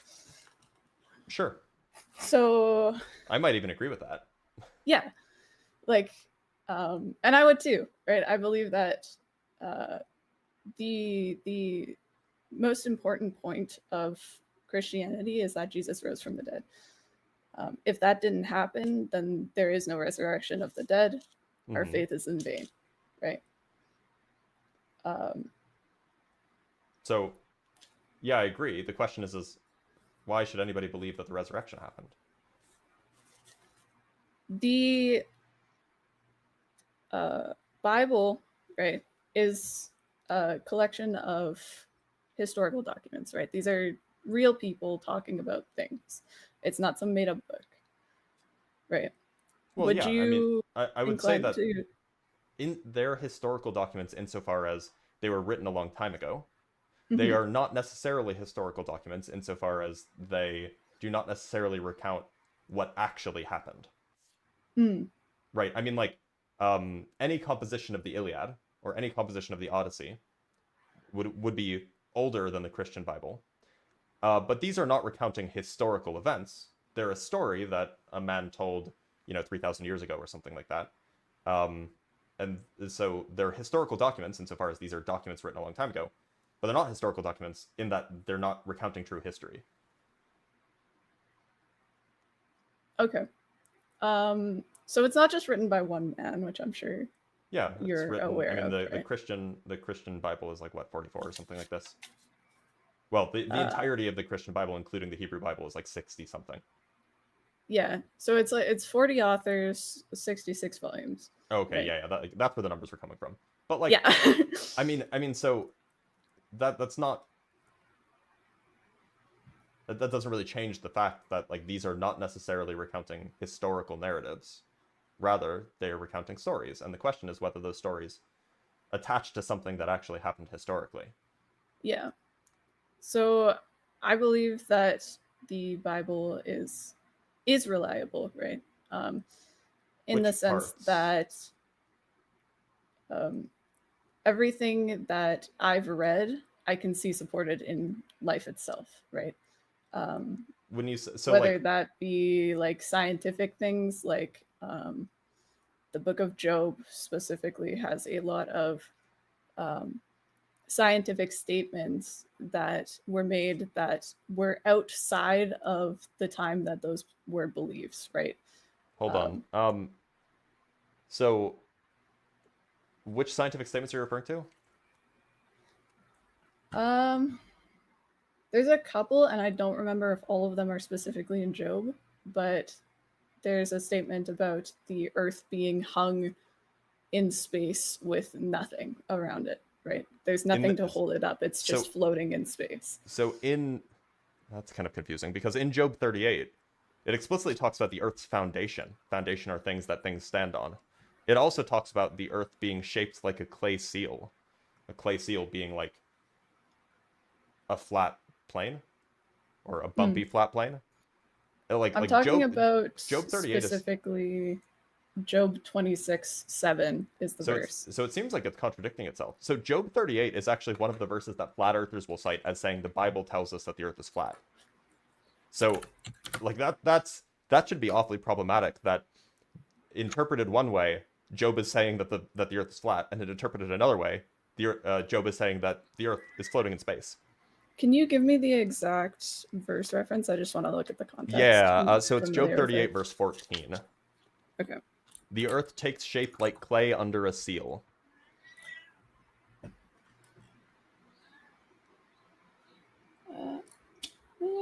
As far as I can tell, that's actually the only verse that explicitly refers to the shape of the earth. And it says it takes the shape of clay under a seal, which is like flat but bumpy. Sorry, I want to look at the context because I believe that context is important to. So in chapter 38, God is speaking to Job and being like, "Don't you know who I am? You weren't here when I made the earth. You weren't here when I made it take this shape. When I made the seas. When I made like he's being God's being dramatic, right? But he says explicitly, have you ever given orders to the morning or shown the dawn its place? Like, have you ever commanded the day that it might take the earth by the edges? The earth doesn't have edges, and shake the wicked out of it. The earth takes shape like clay under a seal. Its features stand out like those of a garment. The wicked are denied their light, and their upraised arm is broken." Like it's just God being dramatic. But yeah. But this is to say, God is if Job is to be believed as like representing what God actually said, then God is telling Job that the earth has edges and that it takes the shape like clay under a seal. I believe that what he's saying here is more like I would give what you say. I would give what you're saying, that God is being quite dramatic here. But even in drama, God can't lie. But right? he can use metaphors though, and I know you just said I hope you won't say that, but because he does. Because now you're just picking and choosing which parts are metaphor and which parts aren't. Why couldn't I take the verse that you mentioned in Job 26 as metaphor and take the verses in Job 38 as literal? That again, I would have to give to context, right? I mean, they're both The so area surrounding that is being very metaphoric for what he's saying. and in Job 26, Job is the one that's talking, and people will tend to use, he's talking like, the dead are deep in anguish. The realm of the dead is naked before God. I mean, that's literally a metaphor. Like the realm of the dead isn't literally naked, right? So like there's metaphor, like Job shouldn't be taken seriously as like a text about cosmology because it's like clearly metaphorical in basically all of it. It's a morality story rather than like a scientific text, and you shouldn't take any of it seriously as informing your like cosmological worldview. But if you're going to say that it's all reliable, then you can't like pick and choose, right? That seems just like cherry picking. You know what? I'll give you that. I'm not going to say I'm an expert in this specific area, so I'm not going to pretend I know everything about it. My original point was the resurrection. Right. But so like, look, so there are a lot of claims about Jesus appearing to people. Like in principle, Jesus didn't appear to Paul, not in physical form. Paul never knew Jesus before he died. Paul never knew Jesus before Jesus died. And if you read both Acts and is it Corinthians? Is that when Paul the road to Damascus story? Because I know that there's one reference in the book of Acts, and then another is in where is it? I know it's talked about twice. You know what I'm talking? Do you know what I'm talking about? I think I do. I wouldn't know where specifically it is though. Okay. Well, so there are two places. In one, if you take those two places as being univocal, meaning that they're telling the same story, then what Paul saw was he saw a bright light and he heard a voice. And so, like, Paul didn't see the resurrection. No. He saw a bright light and a voice. Now, interpreted through the lens of Christianity, of course, that was caused by Jesus. But if you're just reading the text, there's no, even if you take the text literally, this is not like, this is not like him seeing a risen Jesus. This is him having a spiritual experience. So, and Paul refers to the 500, but that's like a throwaway line of who these 500 are. Several of the disciples who allegedly saw Jesus after he came back didn't recognize him at first, and that's really suspect. So it just seems like there are stories, and people interpreted those stories to mean that Jesus actually came back because they were devastated by his crucifixion, and then that became the narrative. It doesn't seem like this is something that actually happened. So I understand like a lot of the things that you just pointed out, and I understand why you would believe what you do about them. I don't think that Paul's verse about the 500, I think specifically in Corinthians, he said, many of whom are still alive, right? His point in saying that is like, all of these things that I'm saying about Jesus and the resurrection, there's a ton of people who were there and saw it who can either verify or disprove what I'm saying about this. And we don't have any physical evidence of like anybody writing or saying, hey, these guys are making all of this up. I was there. This didn't happen. Right? Well, I mean, surely you have a bunch of people who didn't believe it, because almost zero Jews converted, right?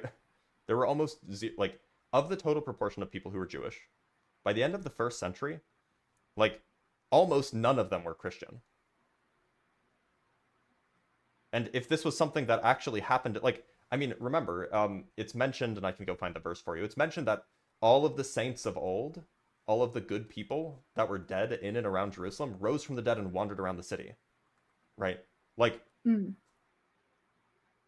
why don't we have any other writings of this? Why is that just like a throwaway event taking place in like this book? Like, what is happening? Why isn't it the case that We have like Jewish sources saying, hey, all the dead people are walking around. Like that's just really weird. Like it seems like this actually wasn't very convincing to Jewish people. Now it was very convincing to Gentiles once it started being spread outside of ancient Israel, ancient Judea, but it just wasn't very convincing to the people who were actually there. And I think that was talked about. I think Jesus talked about, like, you guys won't believe. I can't remember exactly what. Well, that's convenient because he said unconvincing things. Maybe he was just hedging his bets because he knew that people wouldn't believe. But then he talks specifically about the destruction of Jerusalem and how the people that will believe will be saved. And I believe that I know a lot of Christians who will disagree with me, but I believe that when he was talking about all of these things shall pass within this generation, he was talking about the events of like Emperor Nero and everything that happened under him. And there were Jews who did believe, who were able to get out of that situation because of the warnings of Jesus and because they believed the warnings of Jesus. Well, yeah, so about the only estimate I've ever seen for the number of people, for the number of Jews who ended up converting by the end of the first century, so that's within 70-ish years of Jesus' death, is about 1,000. 1,000 Jews out of like the 2 million Jews that lived in and around the region. So like, and these would have been the people that were like living in Jerusalem, in Judea, and of course there were other Jews living elsewhere, but like there were way more than 1,000 Jews living in Judea. They would have seen, if this actually happened, why didn't they see the risen saints wandering around Jerusalem? Like it seems like super unbelievable.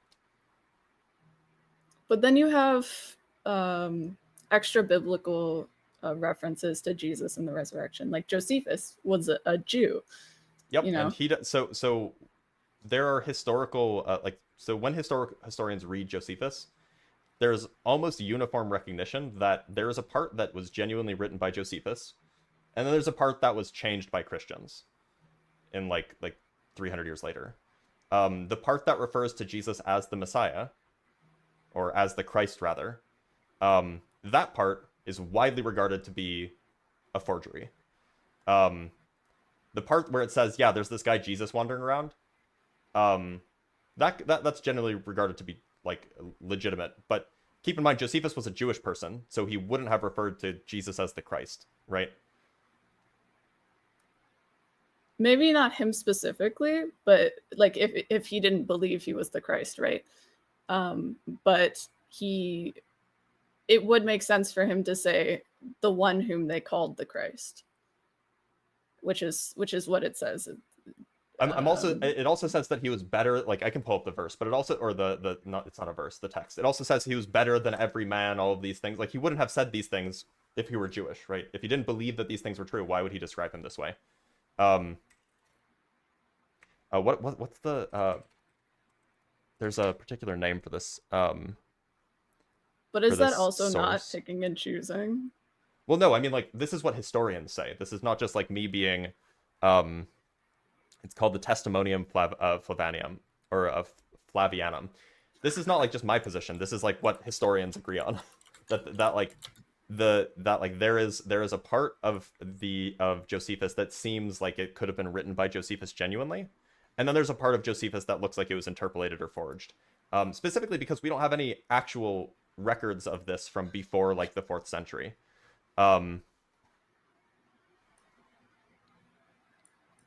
Actually, so sorry, I'm looking at it right now. It's in the Antiquities of the Jews, book 18, chapter 3. It doesn't say he was called the Christ. It says he was the Christ. And Josephus wouldn't have said that if he was Jewish.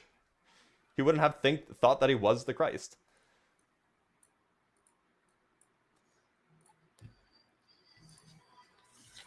Oh my goodness! Sorry, I'm being called a lot. That's fine. But do you think there's a possibility that it may be true? I think that there's a possibility that Jesus rose from the dead in the same way that there's a possibility that, like, there's an invisible teapot orbiting Jupiter. Like, I mean, like, it's not logically impossible, but there's no reason to think that it did happen, and there's, like, so much reason to think that it didn't happen. I just have one more question for you, and then Sure. I'll be on my way. Have you heard of this thing called the Case for Christ? It rings a bell. Is it a book, a movie? It is a book and a movie. Okay, so I haven't read or watched either. But it is a first-hand encounter of this guy who was a like criminal investigator, right? And his wife was getting into Christianity, and he didn't really like that. So he went like through the Gospels to try and disprove them, and ended up finding that there was like incredible authenticity, like the way that the testimonies of the writers of the Gospels actually align in a way that would make sense in terms of like if these were just real people giving their accounts of what happened. Like they're not all exactly the same, which is why which is one of the reasons we can know it wasn't made up. But so to be clear, like, the Lee Strobel, who wrote the book, I just looked him up. Apparently, he was an investigative journalist. Yeah. Is not like an expert on, you know, first century scholarship. Is not an expert on, you know, like the, you know, biblical literature. He's not an expert on any of this. So like when I hear biblical scholars say, yeah, no, like this is clearly like, you know, this gospel was clearly based on that gospel, and it wasn't like genuinely, it wasn't like based off of like a unique firsthand experience, and you know, these are clearly not univocal books. They have contradictions and so on. Why would I believe some like random investigative journalist who had a coming to Christ moment rather than like the people who have studied this their entire lives? I would honestly, I'd recommend giving the book a read or the movie a watch, either or, right? Have you read The God Delusion? I have not, but it is on my wish list. Okay. Yeah. I mean, like, I just rather read from scholars. Like, if I'm going to read anything, I'd rather read from scholars. And so, you know, there's room for reading from scholars, the people that you disagree with, absolutely. But like, it seems like The Case for Christ is rather like a propaganda film and not like actually like a scholarly work. It's more of like an investigation into Christianity is what it is. It's like, are the things that these people are saying true? Why are they saying these things? So I think it's a good read, right? Obviously, you're free to do as you wish if you don't want to read it, but I would recommend looking into it at least. Well, unfortunately, I have a lot of things on my list, so I probably won't. But, Notakasai, anything else you want to talk about, or should we call it there? Do you have anything that you would like me to pray for you about? No, I'm good. Okay. Because I will be praying for you. Well, I will be sciencing for you. How about that? Thank you. Thank you. All right. Notakasai, thanks for being here. I appreciate you. Yeah, nice seeing you. Or Take talking care. to you, rather. All right. So, remember to like the live, by the way, whether you're watching on YouTube or on TikTok. Liking the live promotes the live. All good things. All right. Let us talk to Malekabazaid. Malekabazaid? Malekabazaid? I don't know. Maleka, how's it going? My name is Malik, by the way. Malik, okay, great. Malik Abu Zaid. Is that right? Yeah. Okay, great. Yeah, that's true. So, what God do you believe in? I believe in Allah. I'm Muslim. Okay, great. What would be like the most compelling thing you could tell me that would convince me to be Muslim? Firstly, I want to ask you a question, actually. Yeah, sure, fire away. What makes you not believe in God? I just haven't been given like compelling reasons to do so. You're just not sure then. Well, look, so I tend to believe things that I have compelling reasons to believe in. I also don't believe that like I don't know that the tooth fairy exists because I haven't been given compelling reason to believe that tooth fairies exist. I Similarly, guess there for is. the existence of a god. I think there is a compelling reasons that God exists, actually. Well, let's hear them. Okay, let's start then. What do you think makes anything a thing? I mean, What do I think makes how a the thing a universe thing? have? Yeah, what created the universe in general? I don't know if the universe had a creation. If by creation you mean like a beginning. It may have had I a beginning. don't It may have mean had a that. first moment of time. It may have not had a first moment of time. No, I'm not. I'm talking about its existence. Like it does exist. You can It does see exist, that. yeah. All right, then we have that thing. If it does exist, shouldn't it have to be someone who made it that way? Why? Since things do not exist out of nowhere. Well, I mean, look, surely you don't think that all things that exist need something to have made it, right? Everything needs something to make it, I guess.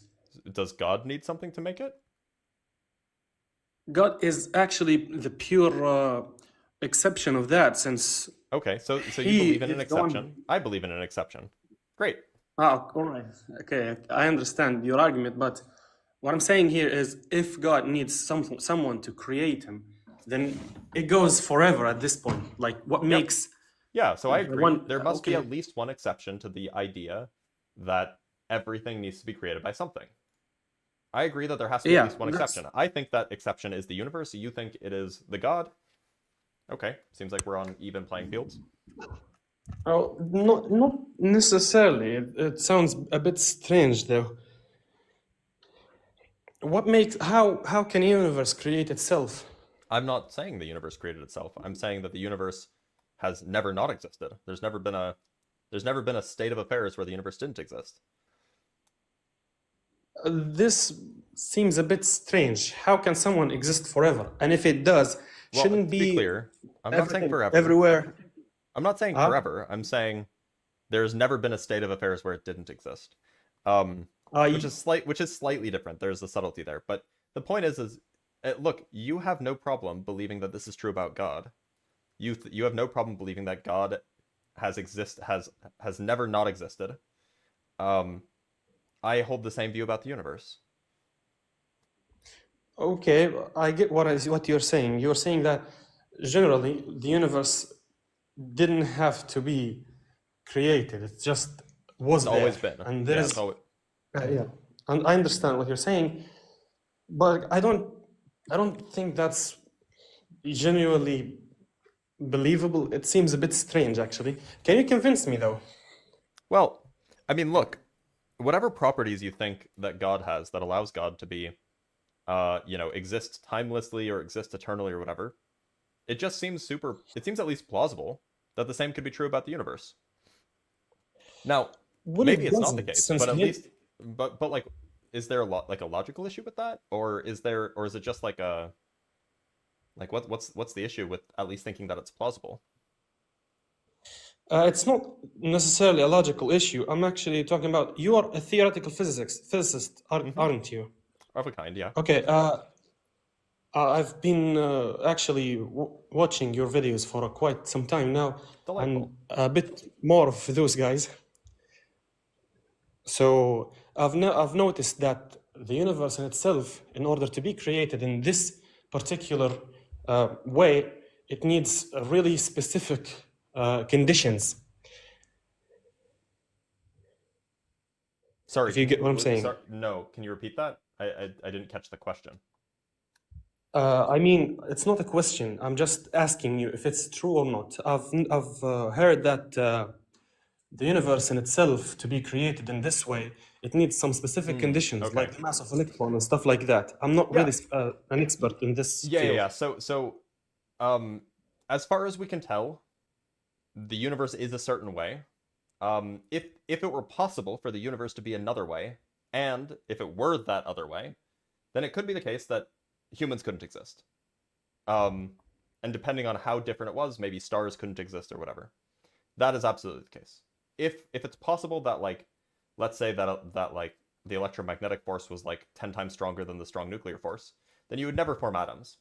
You'd never form atoms more complicated than hydrogen, I should say. And then maybe you couldn't have complex chemistry. Sure. It's not clear if it is possible for that to be the case. So that's a separate question. But yeah, I mean, there are definitely ways that if it's possible the universe could be that way, and the universe was that way, then life wouldn't exist. All right, then what I'm asking is, I've noticed that a lot of people want to avoid this issue with saying that there is a multiple universes or something like that. Do you believe in the same thing, or do you have another explanation? Yeah, so there are roughly 3 explanations for fine-tuning. First, or I guess 4 explanations. First, it could be the case that there's a designer, right, that designed the universe to be this way. Second, it could be the case that there's a multiverse, like you say, and then anthropic reasoning gets you to us being in this one. Third, it could be the case that the way the universe is necessary. It could not have been any other way. And then fourth, it could be the case that the universe actually isn't fine-tuned at all, that we're just mistaken about that. I'm kind of agnostic about the last 3. It seems like the one that seems most plausible to me is the third one. It seems like it's super, super reasonable to suggest that the universe just had to be this way, that there was no other option. In which case, there's no fine-tuning allowed. It'd be like saying, you know, pi is fine-tuned because it's exactly 3.14. Well, no, pi couldn't have been any other way, right? Similarly, it seems plausible that the universe couldn't have been any other way. Yeah, I hear you, and it's quite actually accurate. I don't know, but I heard another physicist. I don't know if you know him. He's a Lebanese guy. What's his name? He said, I don't really remember, but he did a video about that. Ibrahim. Yeah, Blackbird Fizz. Yeah, he's a friend of mine. Yeah, and he explained that. Yeah, he gives the 3 options. He didn't give the 4th option, but yeah. But you don't seem to believe in the 4th option. Well, I mean, it's a possibility. Like, we could be mistaken. It just seems like you know, it's just not a view that I hold, I guess. Yeah. Anyway, you're more likely to be in the side of the 3rd option, which is that it's a necessary thing to happen or something like that. But there is no other option in it exactly. Mm-hmm. Okay. What I'm saying is, if there is no other option, what makes it that way? Well, because it has to be that way. That in the same way that you could ask why is pi 3.14, 159, whatever. But that's not really like a reasonable like surely you don't think that asking why is pi 3.14 is like a good question to ask. Like, it just couldn't have been any, that's just what pi is. It couldn't have been any other way. It's a bit different though, since it actually affects the existence of the universe. I mean, if pi were 6, it would affect the universe too. Yeah, if that's one possibility. We are talking about multiple possibilities that would actually change the entire thing to be non-existent. If pi were a different number, the entire universe would be wildly different, right? Yeah, I'm not so expert at that, actually. But if you understand that, then you know, actually, this is not... I don't really... If you actually ask me, I don't really understand fully what makes something necessarily to happen. Yeah, I mean, like, generally you give... So something is necessary if there's not a possible world in which it's not... in which it's another way. Right? If it's not even logically possible for pi to be 5.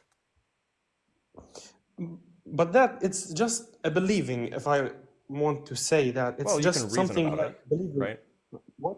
You can reason about it. You could say, like, yeah, like, it's you know, given the behavior of Euclidean geometry, it's not possible because a circle is defined as this set of points. And, you know, Euclidean geometry says that this is how you measure distances. And if you measure those distances with this set of points, then you get this precise ratio. And it couldn't have been any other way. There's no possible world where you have like Euclidean geometry and, you know, you have such and such things where pi isn't 3.14. Even though I'm not so actually well educated about that topic, I want to say that isn't that like a circular reasoning, if I'm not mistaken? No, it's just saying like given some set of, you know, some set of axioms or some set of, you know, conditions, there is a necessary consequence of those conditions that couldn't be any other way. And all I'm saying is that it seems at least plausible that the way that we describe our universe couldn't have been any other way. Well, I want to tell you that what makes the conditions perfect, but that's going to be a philosophical a conversation that has almost no end. So I want you to shift the conversation to another topic, if you want to. That's fine. Okay. Well, what's I would say, what makes you think that the first cell in itself created itself, or created by pure chance? Well, I mean, like the way I see it is life is chemistry. Cells are chemistry. Simple cells Okay. are even simpler chemistry. So, and we know that chemistry happens in the universe. I don't see why it's impossible for chemistry to happen in a way that forms a cell. Like, I mean, the universe is very, very big, and it seems like there's at least a small chance. So if there's a small chance of it happening, and the universe is very, very big, then it'll happen somewhere. Like it just happened here. Okay, so you're talking about the universe in general, not Earth as in closed system or something like that. Yeah, I'm talking about the universe as a whole. It's still a slim chance. It's almost non-existent. Yeah, How but can a the cell? universe is really, really big. So, I know it's really, really big, but it's not infinite. well, it might be. If it is infinite, I've heard some kind of paradox, I guess. I don't really know the names of these stuff. That you will see a star in almost every So direction. it could be infinitely large, but have a finite age. This is called Olber's paradox. And the resolution of Olber's paradox is that the universe has a finite age, and the speed of light has a finite travel time. So the universe can still be infinitely large as long as you have a finite age and a finite speed of light. This is a paradox or a thought experiment, or what is that exactly? It was a proposed paradox like hundreds of years ago. And then we figured out that the universe has a finite speed and the universe has a finite age, or at least the observable universe has a finite age, in which case the paradox is resolved. What I'm actually going to say now, which I completely forgot before, is that you've used some points in your argument that leads to faith, exactly faith. You Like what? didn't really, like the paradox you said now. Where's the faith in that? You can't really tell if the universe is infinite. You just assume that. I didn't say that we know it's infinite. I said it could be. Okay, then what I'm hearing is it could be a designer, and you have put that as a possibility. Well, so it is clearly very, very large. I mean, we know for a fact empirically that it's at least 300 times larger than the observable universe, which means that the universe as a whole, if it's homogeneous, which is a reasonable assumption, the universe as a whole would be something like, you know, there's what, 1 trillion galaxies in the observable universe, something like that. And if it's 300 times bigger across, that means that it would be what? What's 300 cubed? Let's pull out a calculator. 300 times 300 times 300. So it'd be 27 million times. I can do that in my head. Why didn't I do that in my head? It'd be 27 million times larger in volume. And so if you assume the universe is homogeneous, at minimum, the universe would have 10 to the 20 galaxies. which is like an unfathomably large number. Each of those galaxies having 1 trillion stars. So that's 10 to the 32 stars. Each of those stars having, on order of 1 planet. And so we're talking 10 to the 32 possible planets. It just, like, that's a huge number. It seems totally reasonable that life would show up on one of them. Even though it seems reasonable, it's still a probability that doesn't really have any solid evidence, if you give me. Well, yeah, we're just talking about the law of large numbers, but you're making a probability argument anyway. You're saying it's unlikely, so you're making some sort of probabilistic estimate. I'm just doing the same. Yeah. I'm just saying that, given such and such a probability, if you run the experiment 10 to the 32 times, you're gonna see it pop up at least once. Yeah, I understand you, and that's what I'm actually want to put you in.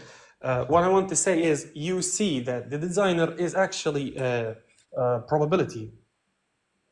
Well, I mean, look, I'm just saying that the probabilistic argument you just made just doesn't seem to work. Okay, so you're just destroying my argument, not anything else. Yeah, I mean, I would make different arguments. So there are positive arguments for the non-existence of a god, and then there's negative arguments for the lack of existence of a god. These are like separate things, and presumably you just offered an argument for the existence of God, and I just told you why I don't find it compelling. Okay, I understand now, but it's still, there is what I said before is that there is some arguments that you believe in, I think, that requires generally faith, not evidence. Like, can you give me an example? Like the not existing of God, if you get what I'm saying.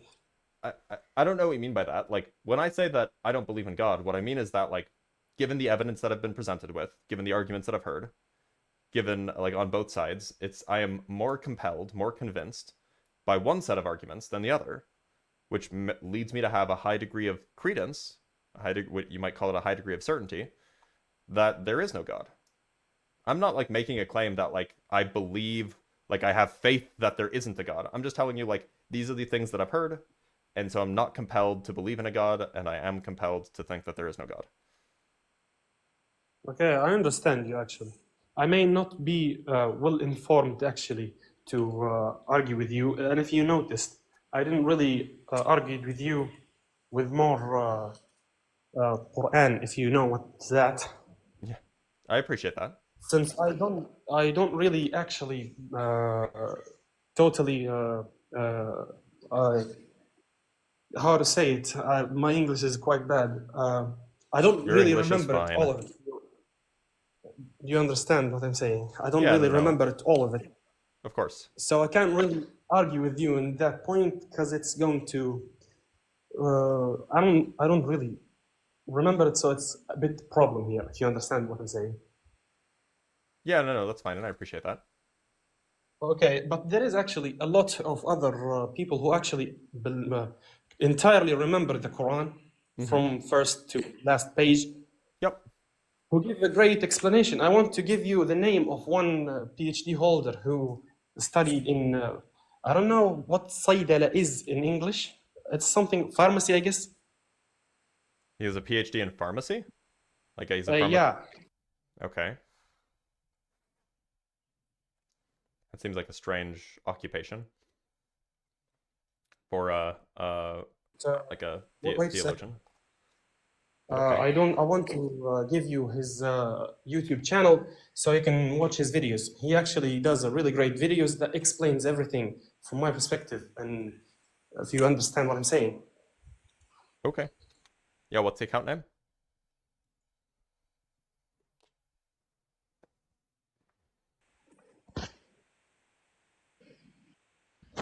Do you know? Oh, when the app is minimized, I can't hear you.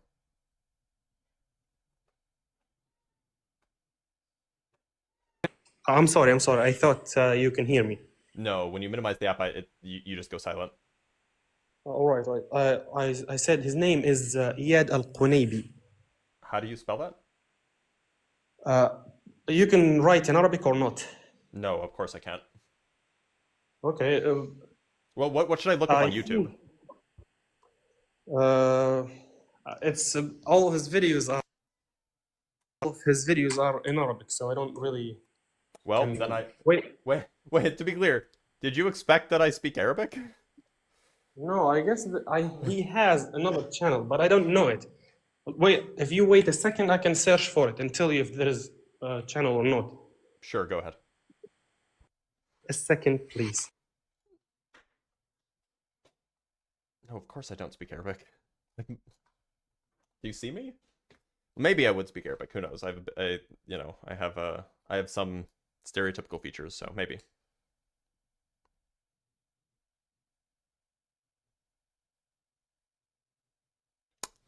Anyway, y'all, hope everybody's having a good whatever today is, Wednesday. I'm actually going out of town today. I'll be leaving, in like an hour and a half or something like this. Perhaps 2 hours, and then I won't be live on Thursday or Friday, which is why I was doing this live today rather than doing Ask a Physicist today, because I did Ask a Physicist yesterday. So you won't see me until Monday. The channel that has the translations. Mm-hmm. First, he has a PhD, so Dr. Mm-hmm.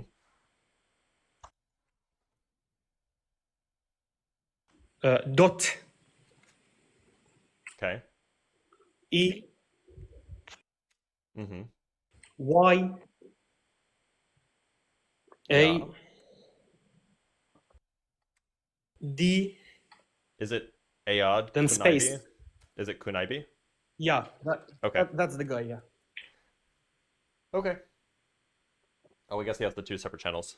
He has 2 million subs on his Arabic channel. That's crazy. He's a really smart guy. Not gonna lie. Like if I want to. If I want to quit. No, he does. Well, so I'll take a look at his channel. Malik, I'm gonna let you go because I have to end the live soon. But I do want to thank you for being here, for being genuine and nice. But Sound I want good? to ask you something, please. 1 second. All right, sure. How do you think about my English in general? Your English is fine. In fact, obviously you have an accent, but you were like I didn't catch any errors, so your English is great. Do you think that I have ever left my country in general? Well, I suspect not, because you're asking that question. But I do know that people learn English in other countries, so I'm not so surprised. Okay, all right. Thanks for being here, man. I appreciate it. All right. No, thanks. All right, so I pulled up the YouTube channel. I'm a little. Well, 1 sec. Kay, thank you for the $2. Do I believe in free will? I don't. Depending on what definition you use, I'm either a compatibilist or a determinist. But yeah, so roughly no. I pulled up the account, and the first video that pops up is the ugly truth behind gender, which not a great look. Don't love that. But it's an account. Take a look if you're interested. I might take a look at if I get some spare time. For everybody who's been waiting, apologies to keep you guys waiting. I am gonna end live. I have to go pack and stuff. I know that there's a bunch of you in the guest queue on YouTube and on TikTok, but it is the way that we are. So I'll see you guys on Monday. Actually, I might see you on Sunday for Unapologetic, depending on when I get back. Take care, everybody.